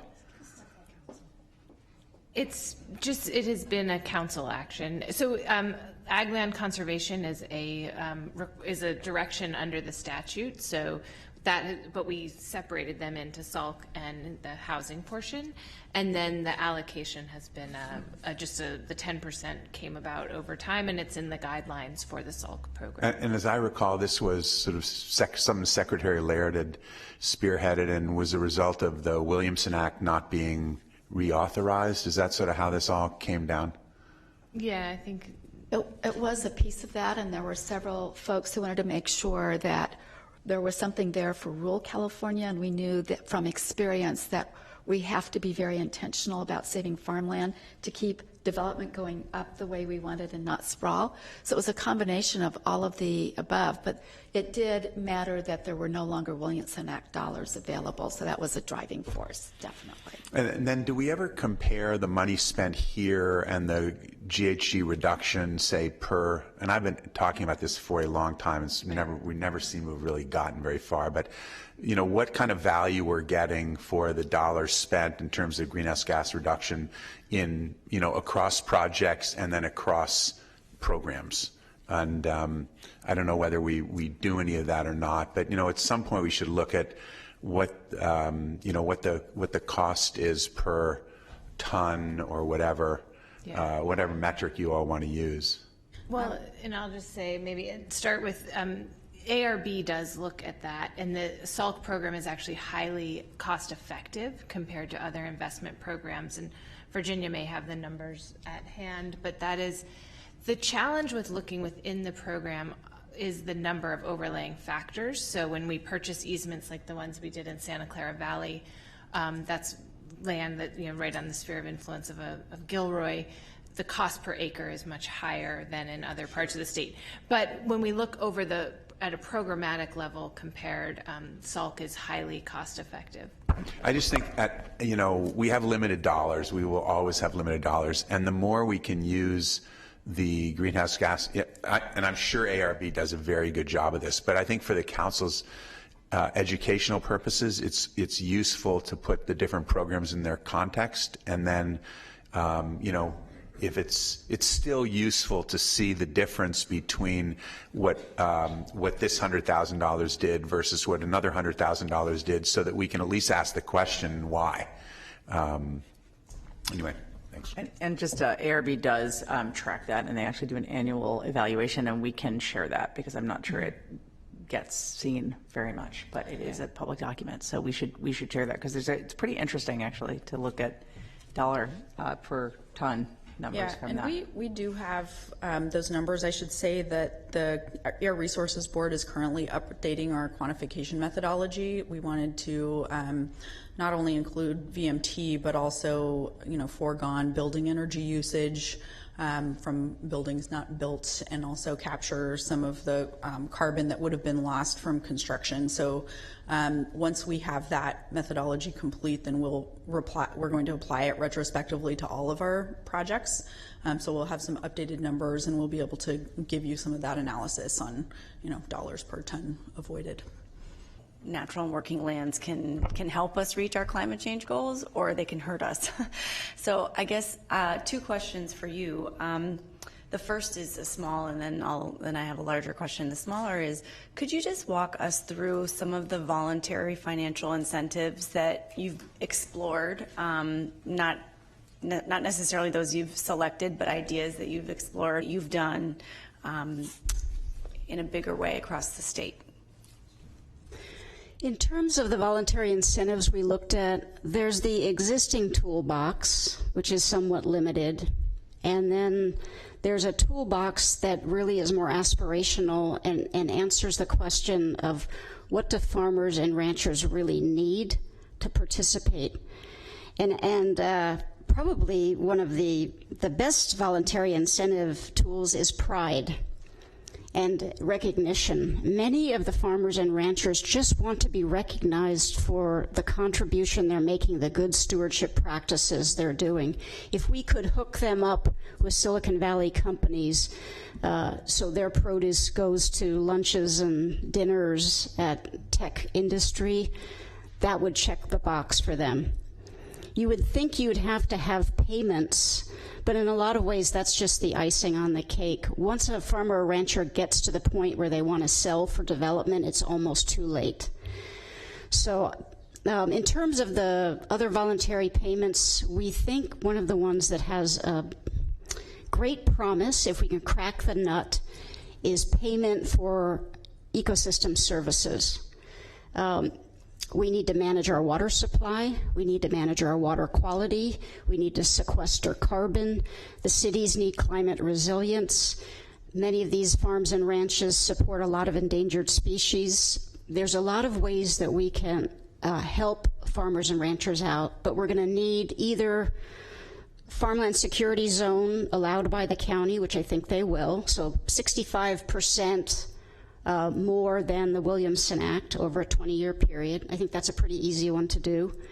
And then we're looking at trying to put on an upcoming ballot a bond or a sales tax measure to fund up to $500 million over the next 25 years to purchase something like 12 to 15,000 acres. And so those are kind of the packages that we're looking at. And the second part of your question was if you could basically wave a magic wand.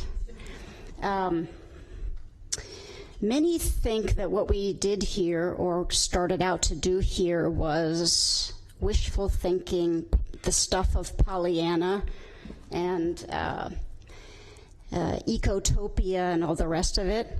I think as you look at San Jose, with Google moving downtown and a vibrant urban center, the other side of that coin is natural infrastructure, our farmlands and rangelands upstream providing public safety, providing life-supporting resources, providing beauty and health, and we're quantifying some of those things. But when you have a leader in Mayor Liccardo, a visionary who's willing to look at that and invest in that, it doesn't seem so far-fetched.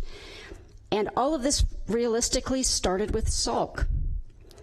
If it hadn't been for that brilliance of linking farmland and rangeland, our working lands, to climate, that's the game changer. Now you need to find a way to monetize it and scale it up. And I think the progressive, visionary leaders at the city and county levels, and even in the business community, really want to get involved in that.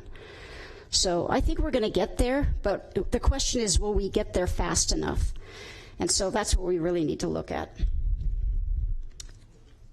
Thanks so much, Andrea. This is, I have to just say that when I first started looking at all of the SGC programs, this is one of the most exciting ones. Salk was one of the most exciting because of what you just said.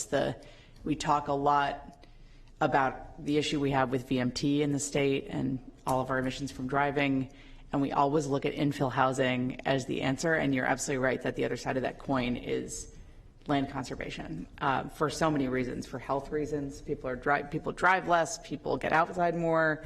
There's a carbon removal benefit. There's a resilience benefit. So thank you for articulating that, and with an actual example, which is like the only way anyone ever pays attention to this stuff. So we really appreciate it. I would love to see, and I've said this before to others, but I would love to see some additional weight on the carbon removal benefits, because as we know, it's not just having the land protected, it's also land management practices that lead to carbon removal. So just thinking about additional benefits there, and that's something we should keep talking about here on this council. But thank you, it's really exciting. I have one last suggestion. As I was looking a minute ago at Virginia's slides, you have a logo in the bottom right screen for the program, the state's program. And it said your tax dollars at work. Right now, when we get a state natural resources grant, we're obligated to post a sign that recognizes the mayor, the governor and the resources secretary. And why don't we have signs that say your climate dollars at work? We would gladly put up such a sign in Santa Clara County along Highway 101 and let people know how their dollars are being spent. Thank you. That's a great idea. Thank you for that. Thank you. That was a great presentation, and what a cool project. I do have a public comment on this. Jeannie, I know you're up there. Do you want to comment on both this and the next one together, or do you want to come up twice, or how do you want to handle that? You'll come up once. So I'll call you on the next item. Is that good? Okay. All right, so let's, continuing on the theme of climate smart agriculture, moving to update on the CDFA program on partnership with the UCs. So while Jenny's coming up, because we want to be short and succinct since we're at the end of the agenda, I just want to underscore everything that has been discussed. I think tells us why we should be doing this. But at the end of July, the United Nations report from the IPCC really focused on land use, climate, and food security. And it says what we've started here with natural working lands is absolutely necessary. And so it's probably reinvigorated all of us to be even bolder and to figure out how to get every acre in this state included in a healthy soils program that's connected to alternative, for all my new friends, I'm the one that always talks about cow poop, alternative manure management, and on-farm water use efficiency that really is about an integrated approach to farming. And so we're here to talk about one of the key ingredients is not just the financial incentives, but the technical assistance to make it work. So Jenny's going to give you a quick overview, and then we have some guests. Yeah, it's a pleasure to be here today and to talk with you and actually to follow up with Andrea and the work that has been done in Santa Clara Valley. My family farmed in Santa Clara Valley for 100 years, and unfortunately we no longer farm there, but it is really great to hear about the work that's being done to continue to protect and preserve and enhance the farming that is still there in the Santa Clara Valley. So, but you do still farm? We still farm. We farmed in what is now Cupertino, so we do not farm in Cupertino anymore. But I'm here to talk about the suite of practices that are what we call climate smart agriculture here in the state. It includes practices, I'm not going to talk about them, but it includes practices like the SALT program. It includes practices like the Energy Commission Food Processor program. The Air Resources Board has the Farmer program, which is about equipment replacement in tractors and trucks. And so it is a suite of practices. I'm going to talk about briefly about the programs that we have at the department just to set the stage in what we're really here to talk about, which is technical assistance for scaling up climate smart agriculture. So next slide. So scaling up. What Andrea said is so true. Farmers and ranchers certainly are very excited and interested in being part of the climate solution, being rewarded for the practices, sometimes financially, but just rewarded generally and recognized generally. Three big areas where we see comprehensive solution packages for scaling up those practices are through our policy. So the things that we're doing here at the state level, at county level, in policies to align our policies so that we are encouraging and incentivizing. We talk a lot about cow poop. That's one big area where we've really worked on policies and looking at how are our state policies enabling dairies, livestock operations to overcome some of the water quality, air quality hurdles so that they can do more things like composting. Financial incentives, incentive programs like we're going to talk about today. And then, of course, technical assistance is a key piece of all of that. It weaves and it enables farmers and ranchers to access the financial incentives to overcome some of those policy objectives and to implement the practices on farm.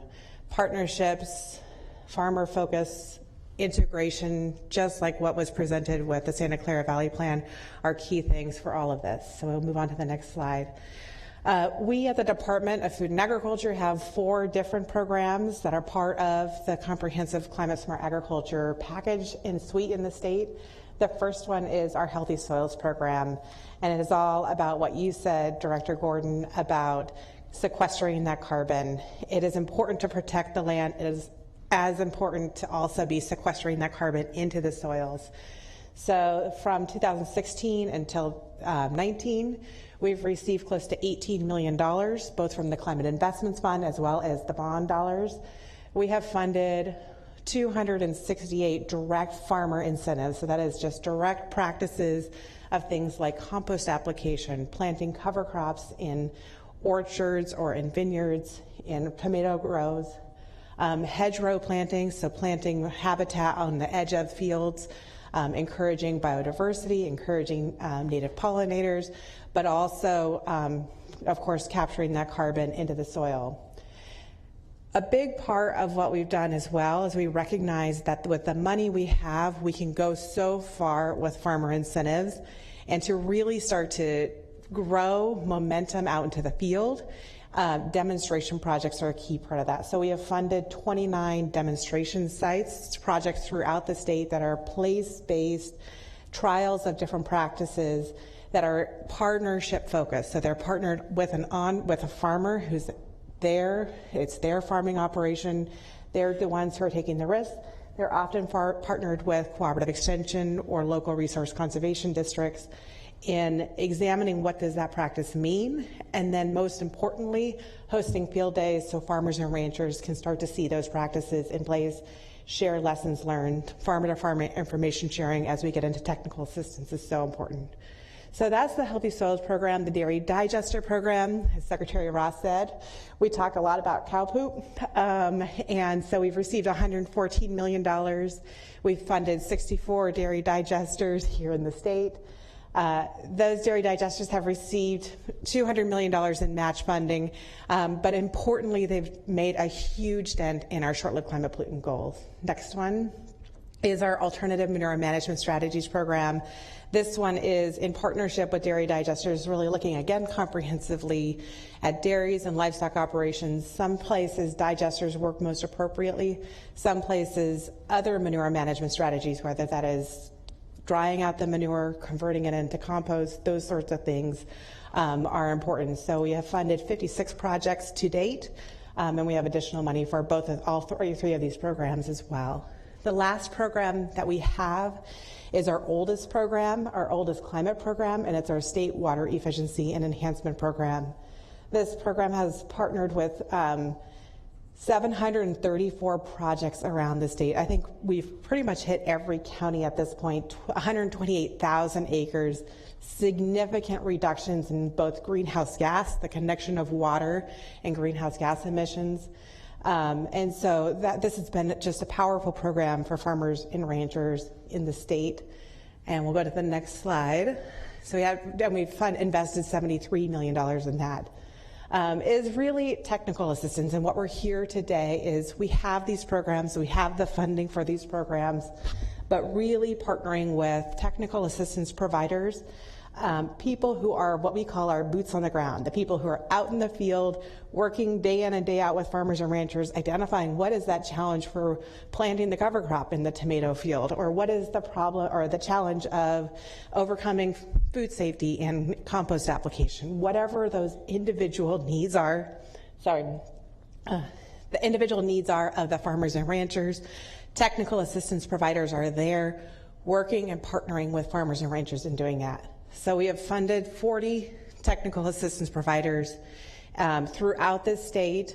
We've carved out some of the funding from our own programs to fund technical assistance providers, but we have also partnered with you guys, and the council last year allocated $1.1 million. So we're here to really talk about what UC Cooperative Extension has done with that $1.1 million, hiring technical assistance providers throughout the state.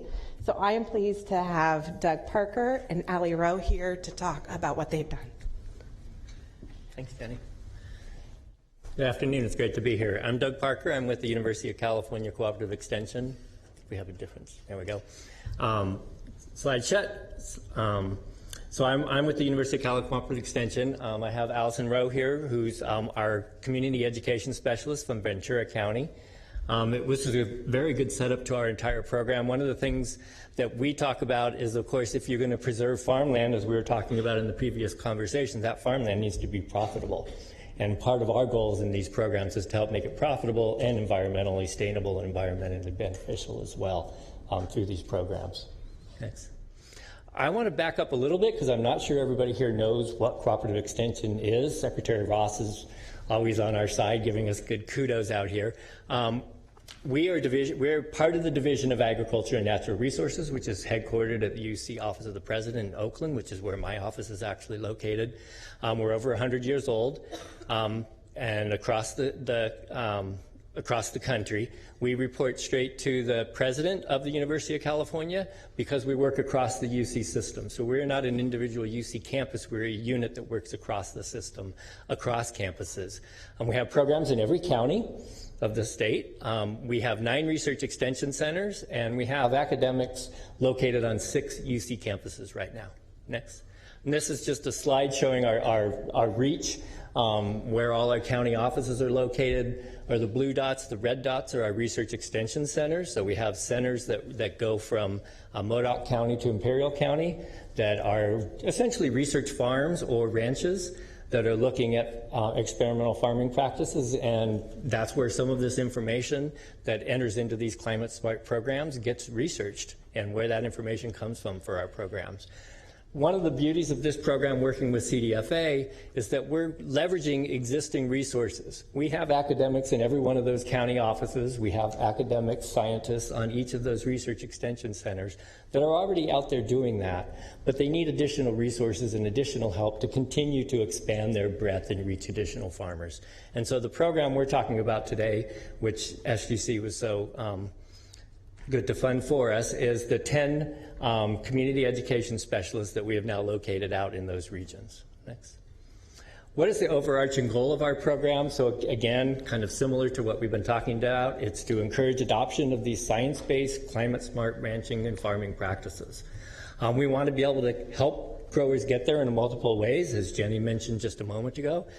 We see climate smart agriculture as sort of multiple things. It's promoting climate change mitigation, which of course, as you know, is greenhouse gas reductions, carbon sequestrations, good things like that. And it's also promoting climate change adaptation and resiliency on farms. So some of what we're doing, especially with irrigation and healthy soils, is trying to keep those farms resilient to climate shocks down the line so they can stay in business, be profitable, not become housing units, all of those things above.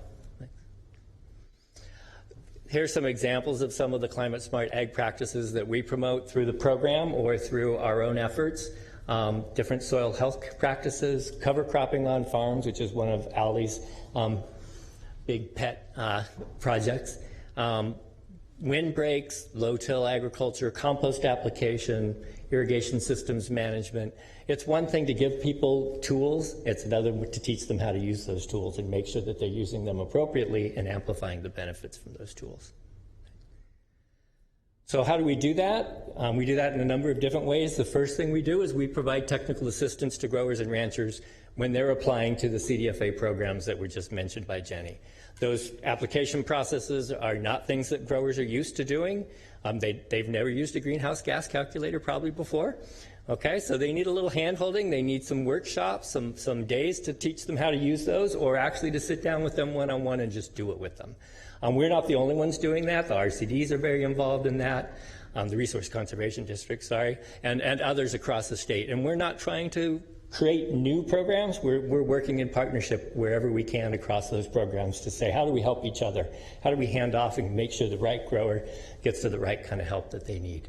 So we're working with the 3 programs. We're actually not working on the dairy digester program as part of this because those applications are really complicated. But we work with the SWEEP, the AMP, and the Healthy Soils program. And as I mentioned, we have many partners across the state. Thanks. In addition to that, though, we want to take it to the next level. Okay, it's one thing to say, hey, great, I got you $100,000. See you later. Good luck. That doesn't really work too well. So we're helping growers plan, but we want to help them once they get the grants. How do they apply for the grants, but then how do they implement it? Not just get the money, but how do they put these practices on the ground? How do they learn from them? Okay, we've got, 9 biomes in California or something? So it's different what you're going to do with a cover crop in Modoc County versus Fresno County versus Ventura County. And we need to localize that knowledge for growers and be able to work with them one-on-one. Also reporting and other requirements as well. Next. In addition to that, because the application periods are 3 months, 6, 4, or 5 months out of the year, we have other work that we're trying to do as part of this program as well to expand it beyond the CDFA programs, to be getting growers to do some of this stuff voluntarily, so we don't always have to cost share it, get them to do some new things that maybe aren't even part of those programs because we haven't been able to either pay for them or we don't have the quantification methodology down yet. So our people are doing everything from field days with growers, train-the-trainer events with growers, doing some on-farm research. So they're helping out some of those scientists that are already in the fields and helping them get their projects going, and then using that on-farm research and those lessons from it in their programs when they're working with growers.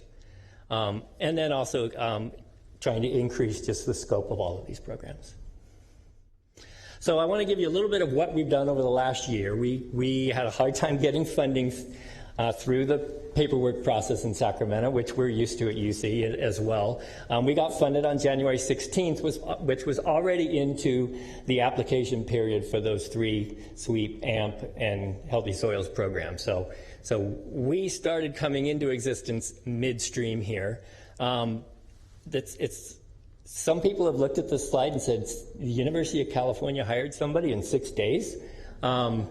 It wasn't 6 days. We actually started the hiring process in October, but we couldn't sign paperwork until all the other paperwork was signed. But we got people on the ground right away within 6 days of getting our grant funded. And you can sort of see the counties that we've gotten. A couple of counties got funded right at the very end of the grant program, a couple after the grant program was even over, and Fresno County, I can sit down and give you some stories about that, but we're still working. We're actually interviewing this week, third search in Fresno County for various regions.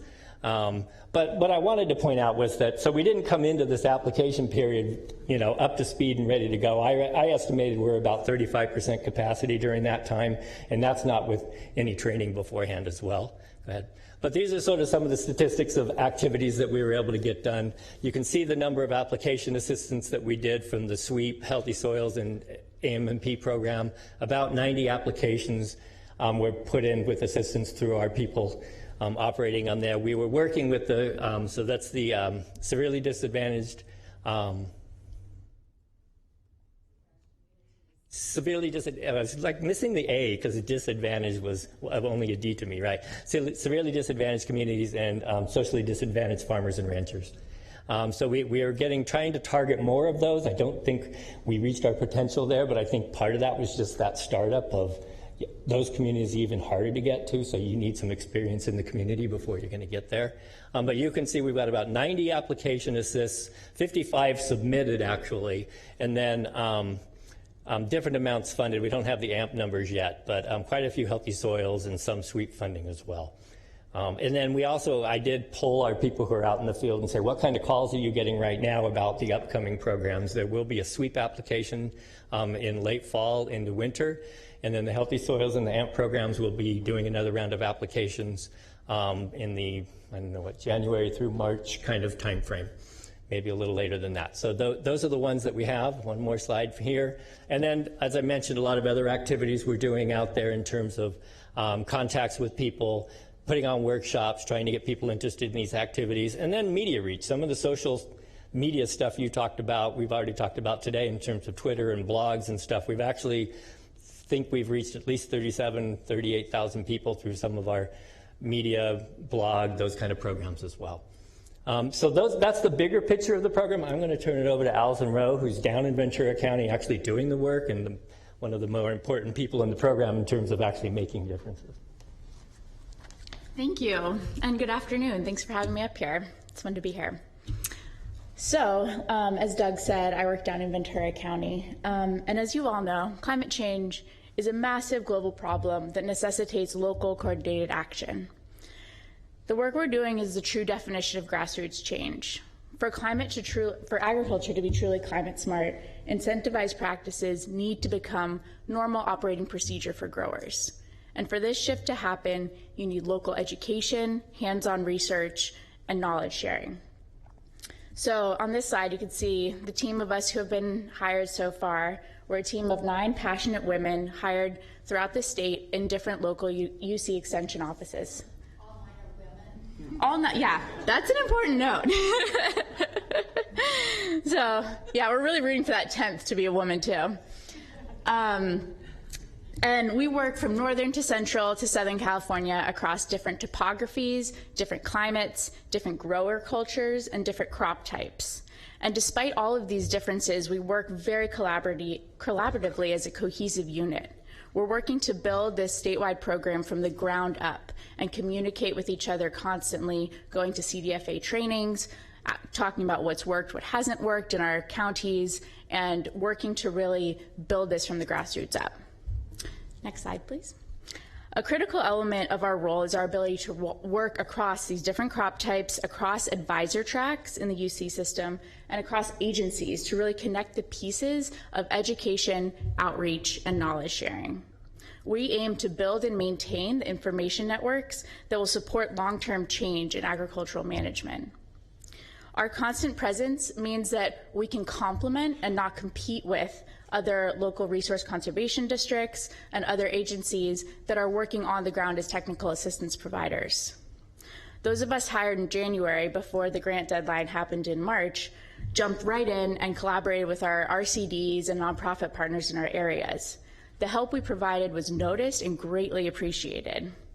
One of our partners said, because implementing climate-smart agriculture on the ground is inherently a collaborative process, it is absolutely vital to have institutional guidance and energy from our local UCCE office.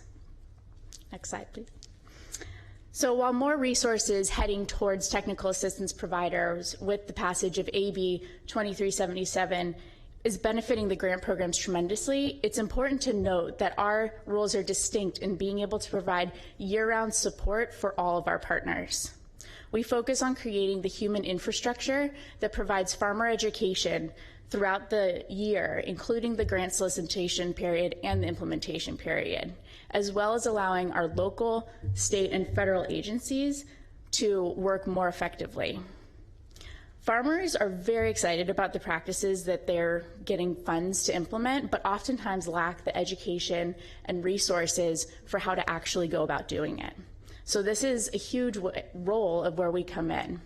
Caddy down in Merced County has been working on the manure management programs with her growers, and a lot of those growers are excited to implement the practices, but have no idea how to compost all this manure they're managing. So right now, as we speak, she's working to fill that gap by hosting trainings and outreach events to showcase how to compost this manure and how to get it certified. Down in Santa Cruz County, Valerie had been working with a grower on an application to apply compost to their field. And once the application was awarded, Valerie is now getting a list of compost providers in the area and really helping make that a seamless transition for the grower. Down in Ventura County, I was working with a grower on a windbreak establishment grant, and now that that grant has been awarded, I've found myself sitting around a kitchen table, eating homemade waffles, drinking fresh squeezed orange juice, and discussing which species best benefit the pollinators and the bird habitat of their area. Next slide, please. So our roles within the UC system are critical and vital for supporting this growing network of people. Being able to jump into these roles and plug into the existing relationships between producers and UC Extension allowed us to jumpstart this program effectively. For change to happen in agriculture, very trusting, strong relationships have to be made and then maintained.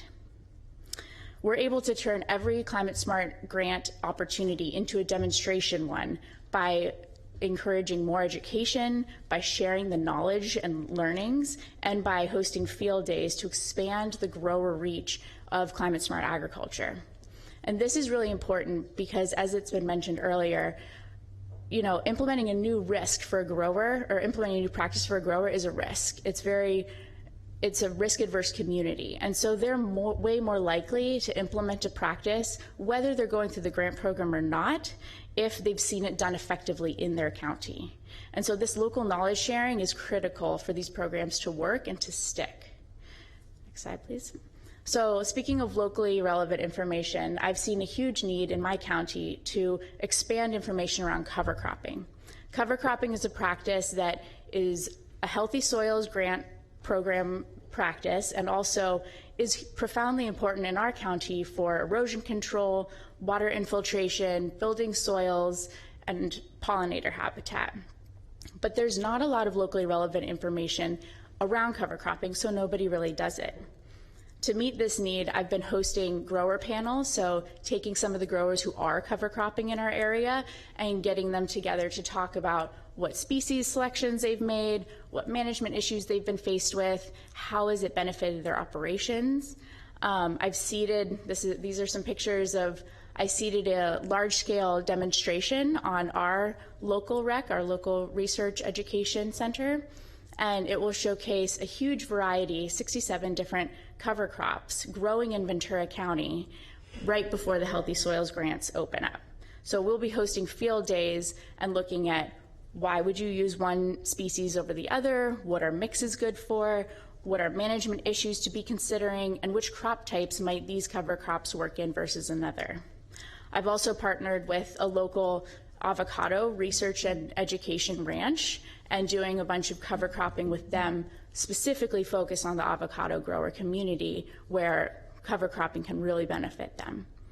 And so all of this effort is really lining up a lot of people to have a better baseline knowledge of an important healthy soils practice in our county right before those grant opportunities are announced again.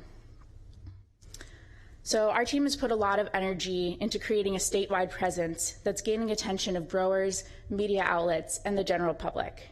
We've created a comprehensive website that has information about the CDFA programs. It has local resources and education for farmers and ranchers.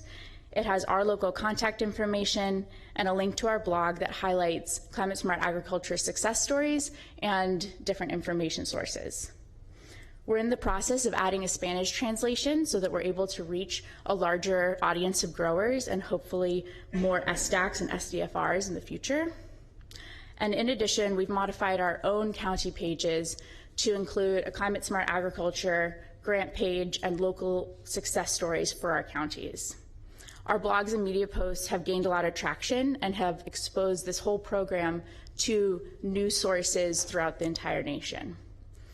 So in summary, we're a small but mighty team dedicated to helping California meet its climate goals, and we look forward to having agriculture be a really big part of that. So if you have any questions, I think we're all willing to take them. Thank you. That was great presentation. You guys are doing very cool work. Yes, Linda. We need this on, don't we? Hi, I'm Linda Grant with BCSH. I just wanted to applaud the efforts of the partnership with CDFA. I think it's absolutely great because on the housing side, from the agency perspective, technical assistance and the local sharing knowledge is absolutely key. And so it's kind of a great reminder of how important this work is. And so just keep it up, and because a lot of people are watching and it's just encouraging. So thank you for the presentation. Thanks for that, Melinda. Yeah, I also want to say thank you to the SGC. This was breaking new ground, so to speak. That's kind of a soil thing. And we know that this change takes time, and so we're very committed on our end to find the funds to keep this kind of technical assistance for at least 3 years, so we get a chance to truly measure it. And I want to underscore one of the important things is we're doing this to help a lot of people as small and mid-sized farmers who would not necessarily be able to come into this program. But as Ali said, every application becomes a demonstration project, and that's how we really scale up and make change happen on a much broader scale, is that people see it in the local community and start to adapt this. And that's what we really want, is to see this start to happen, because there's a great business case in addition to the recognition of agriculture as part of the solution. So I just want to say thank you, Strategic Growth Council, and we look forward to continuing to deliver some really excellent results on this. So thank you, and thank you, UC Cooperative Extension, Doug and Ellie. Yeah, absolutely. And just underscoring this technical assistance point you both just made, it's just such an important, it's like both the valuing of the practices and the capacity to do anything about it. It's an incredibly important point. Any other comments on this? Thank you, guys. Doug, Allie. I am going to go to public comment on this item, and I'm going to bleed into general public comment because I have first Jeannie Merrill, who had comments on the last item and this item. I'm going to limit these to 3 minutes just because we have several.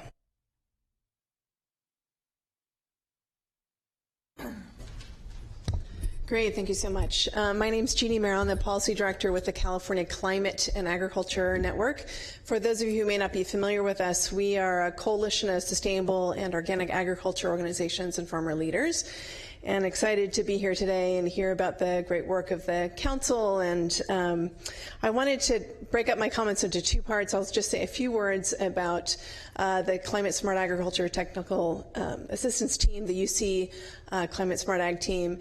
We're thrilled by this work. It's really made a difference. I think there are a couple key points here. One is that this is year-round assistance.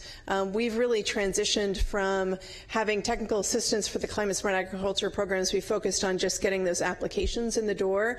And I think because of the Secretary's leadership and others, there's a real recognition that technical assistance means not just applying to state grant programs, but doing all the project development, education, outreach work that Ally and others spoke about. And then once you get the funding, how do you do proper implementation? And then making the case to other farmers and ranchers that these are projects that have a benefit not only to climate, but also for the bottom line. And that's what we're seeing, is that sort of farmer-to-farmer education is hugely important. And UC Cooperative Extension has never really regained where it once was in the early 1990s. We've seen a real decline in funding for farm advisors and for all the outreach assistance that they have once done. This is a boost, and thanks to the council, we really appreciate that. We would urge the council to consider doing multi-year funding for the next round as you think about where we head next. The $1.1 million was a huge boon, and I think at the end of the Brown years made a real difference. But now that we're in a new administration, I think time to consider going beyond just one-year funding so that we can add some stability to that outreach. So just encourage you to consider that. On the Sustainable Ag Lands Conservation Program, our members who are mainly farmer organizations are really interested and have been longtime supporters of SALC because we know if we pave over our farmland, we're losing a valuable resource and tremendously increasing our greenhouse gas emissions footprint. I want to just reiterate the point that Virginia made earlier, which is that that great UC Davis study by Louise Jackson and Steve Wheel and others, an acre of urban land emits 70 times more greenhouse gas emissions than an acre of irrigated cropland. That's a game changer. I think we're seeing as ARB considers revising the quantification methodology for SALC, we'll better able to articulate the climate benefits of protecting that urban edge, suburban edge agriculture. One of the things that we're looking at, and I've talked a little bit with some of your staff and wanted to just raise it with the council as well, is that CalCan has some resources to look at how we may better bring together in a regional way the affordable housing, sustainable communities projects with the sustainable ag lands conservation projects so that we might better connect that infill development strategy with that urban edge, suburban edge farmland conservation approach. And then are there ways to leverage additional planning dollars to really encourage that long-term policy development that gets you to 3.5 million homes as well as protecting our farmland. We're losing about 50,000 acres of farmland a year. We can't afford to do that anymore. Most of that is to urban conversion. So I just wanted to reiterate what I think others have said, which is that we need to end sprawl development and rural ranch subdivision on our farmland if we're going to come close to meeting some of our climate targets. And then lastly, I think it's great to think about points for housing. I would say points for farmland conservation planning development as well would be super helpful. Thinking about how we can integrate these efforts across the program guidelines as we move forward and get creative about that would be helpful. And then it's flashing, I see it. And then the last point is just on the the sort of third leg of SALC. So when the Sustainable Ag Lands Conservation Program was first envisioned, it was the conservation easements and the planning dollars for local government, which we're doing. But then the third piece was, how do we incentivize climate smart agriculture practices on what is now permanently protected agricultural land? We haven't done that third piece yet. I think there's some really exciting opportunities moving forward to do that, to bring together the work that has been happening around incentives and technical assistance, and then bringing that to those lands that are now permanently protected on the urban-suburban edge. So thanks so much. Thank you, Jeannie. You got a little extra time because you had 2 things checked. So, but thank you for those great comments. Katie Patterson. Been watching folks all day. They've been staying back from the mic a little bit, so I'm going to try the same strategy here. Hi, I'm Katie Patterson. I am the California Policy Manager for American Farmland Trust. Thank you so much for convening this set of topics today, because I really feel like you have a lot of the thought experts here. Thank you to our secretary, who's a fierce champion of the healthy soils and the climate smart ag programs, and to Jenny and your team, and also to DOC, for the good work that they're doing here. First off, I could just put a nice ditto around Jeannie's comments. She did a really great comprehensive look, but I kind of want to dive in a little bit to the great presentation on the planning grants, and I think that really teases into the weeds of how difficult this really is. I think what Andrea was able to capture is this like perfect storm moment where you had local government and all the right partners pulling in the same direction, and it was like trying to land a plane or the shuttle through a pinhole. And I think that's sometimes, the scenario that we get through, that this takes a lot of work at the local level to get these, local governments to buy in, that these are great strategies to integrate and to build value around farmland protection. And I think there's no place more difficult to do that than the Central Valley and the San Joaquin Valley. And that's where American Farmland Trust is focusing a lot of our work. And, anecdotally, I was sitting around the table and there were some farmers, some ag associations, I won't name names, but they were kind of snickering, with what happened in Santa Clara, because I think it was a really great example, but they're saying that when it happened here, they're just now protecting their farmland. That was too late to do that. And so, but this is a great opportunity for that valley to step up now for us to give them all the right resources and tools.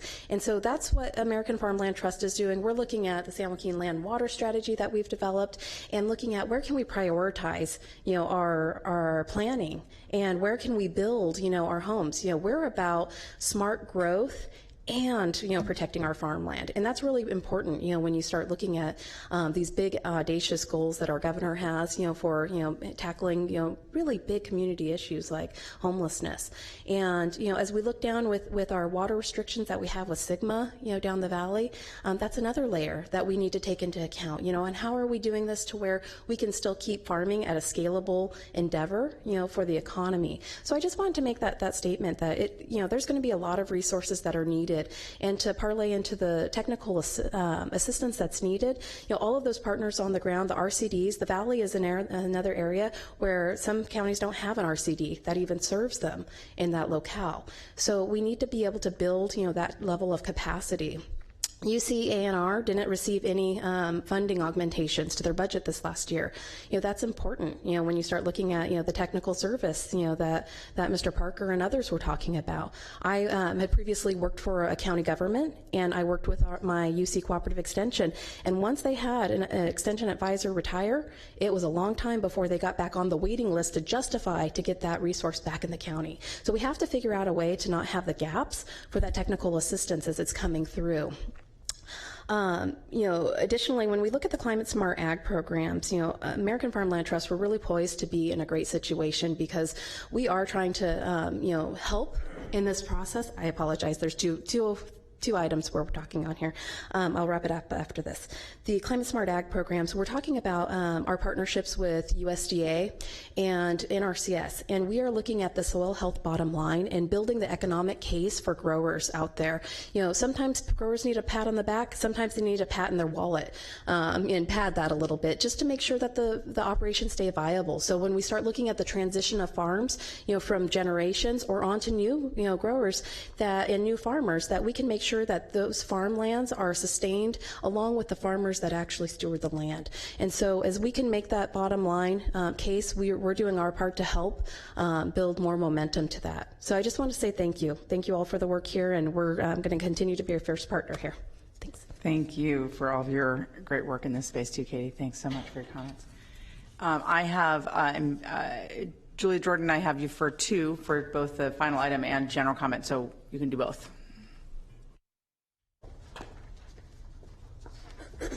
Okay, thank you. Yeah, I'll try to be pretty brief.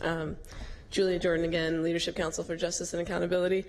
I wanted to just briefly comment on the technical assistance piece, and it was very helpful to see some of those numbers on socially disadvantaged farmers and ranchers.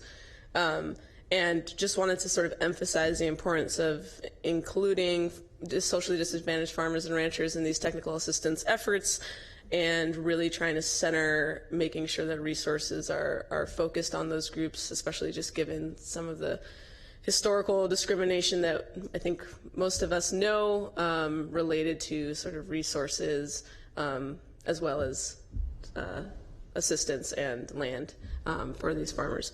So thank you for that, and also just kind of emphasizing the need for that across all of the Climate Smart Ag programs.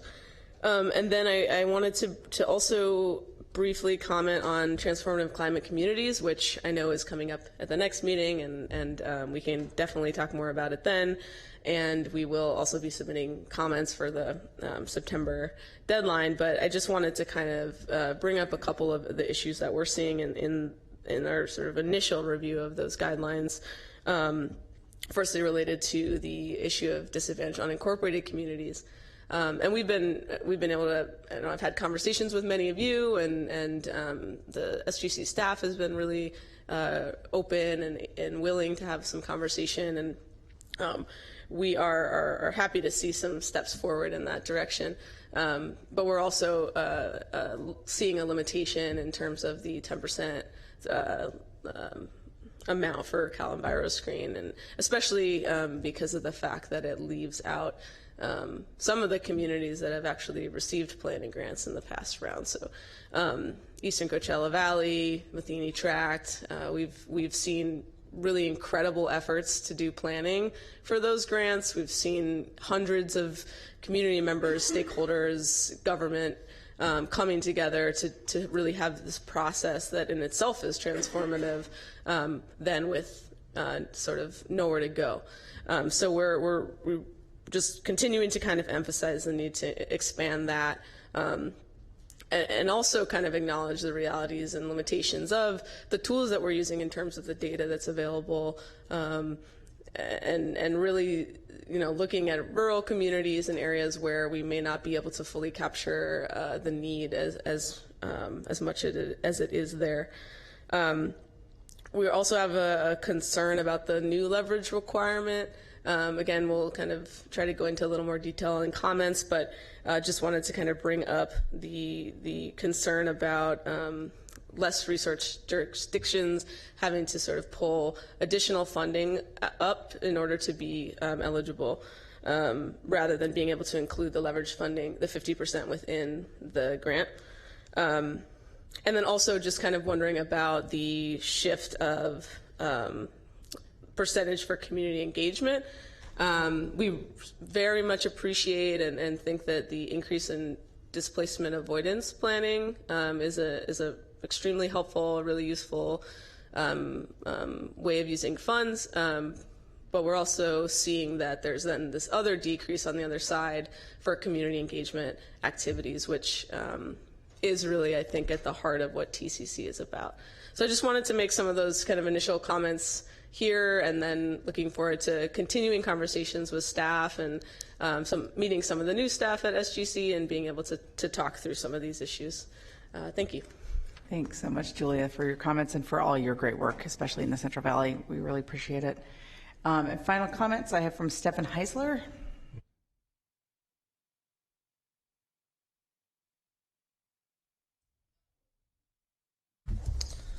Hello. Sorry, I've got a handout here.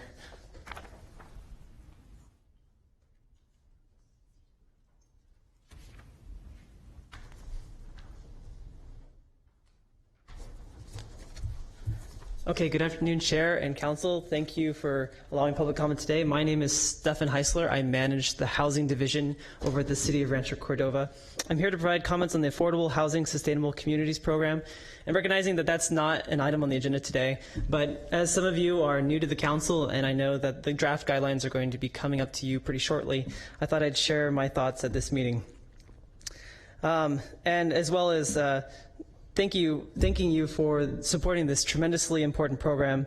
And I'd like to raise several topics of particular importance for smaller jurisdictions such as mine regarding this program. So in the interest of time, I'll keep my comments to one major program point that I'd like to make. But just a little bit of background, as you may know, the City of Rancho Cordova is a small suburban city not far from here with about 75,000 residents. We have great interest in the ASIC program. Currently, over 40,000 people commute daily to work in our city. Ironically, a significant share of these are actually state employees working for different state agencies. Unfortunately, like many suburban California cities, almost 90% of these are commuters driving their own automobile to work. So there's a great need in our city for quality, infill, transit-connected housing. Essentially, we really need ASIC, but there's a few barriers preventing us from doing that. So first, I strongly urge the Council to reorganize the TOD and the ICP project categories based on jurisdiction population. The way these project categories work, as you may know, is that the transit-oriented development projects serve the areas with the highest quality, most frequent transit, and the ICP projects serve areas with reliable but less frequent transit. The City of Rancho Cordova is blessed to have a high-quality light rail line running along our main street. However, due to these project categories, we're essentially forced to compete with other cities such as San Francisco and Los Angeles, who are much more densely populated than our city. There's no way that we can achieve the same levels of greenhouse gas reductions as these large cities. In fact, we tried twice and we failed miserably.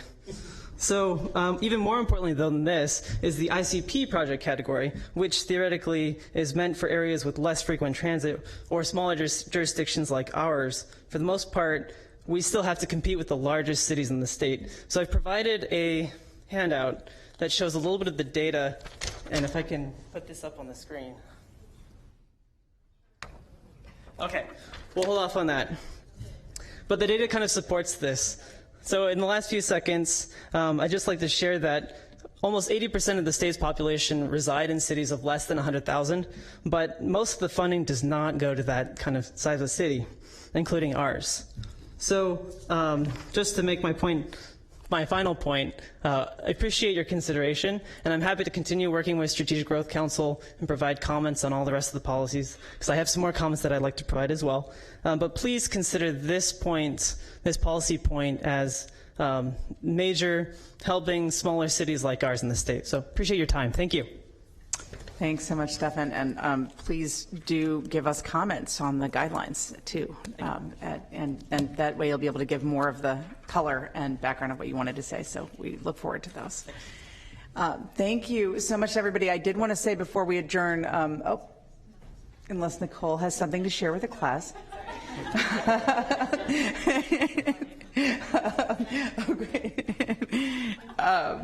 I did want to just thank the County of Sacramento, because this is a really lovely facility, and I know from the SDC staff that they were incredibly helpful in setting it up. We've had seamless IT, which I don't think has ever happened in my experience of one of these meetings.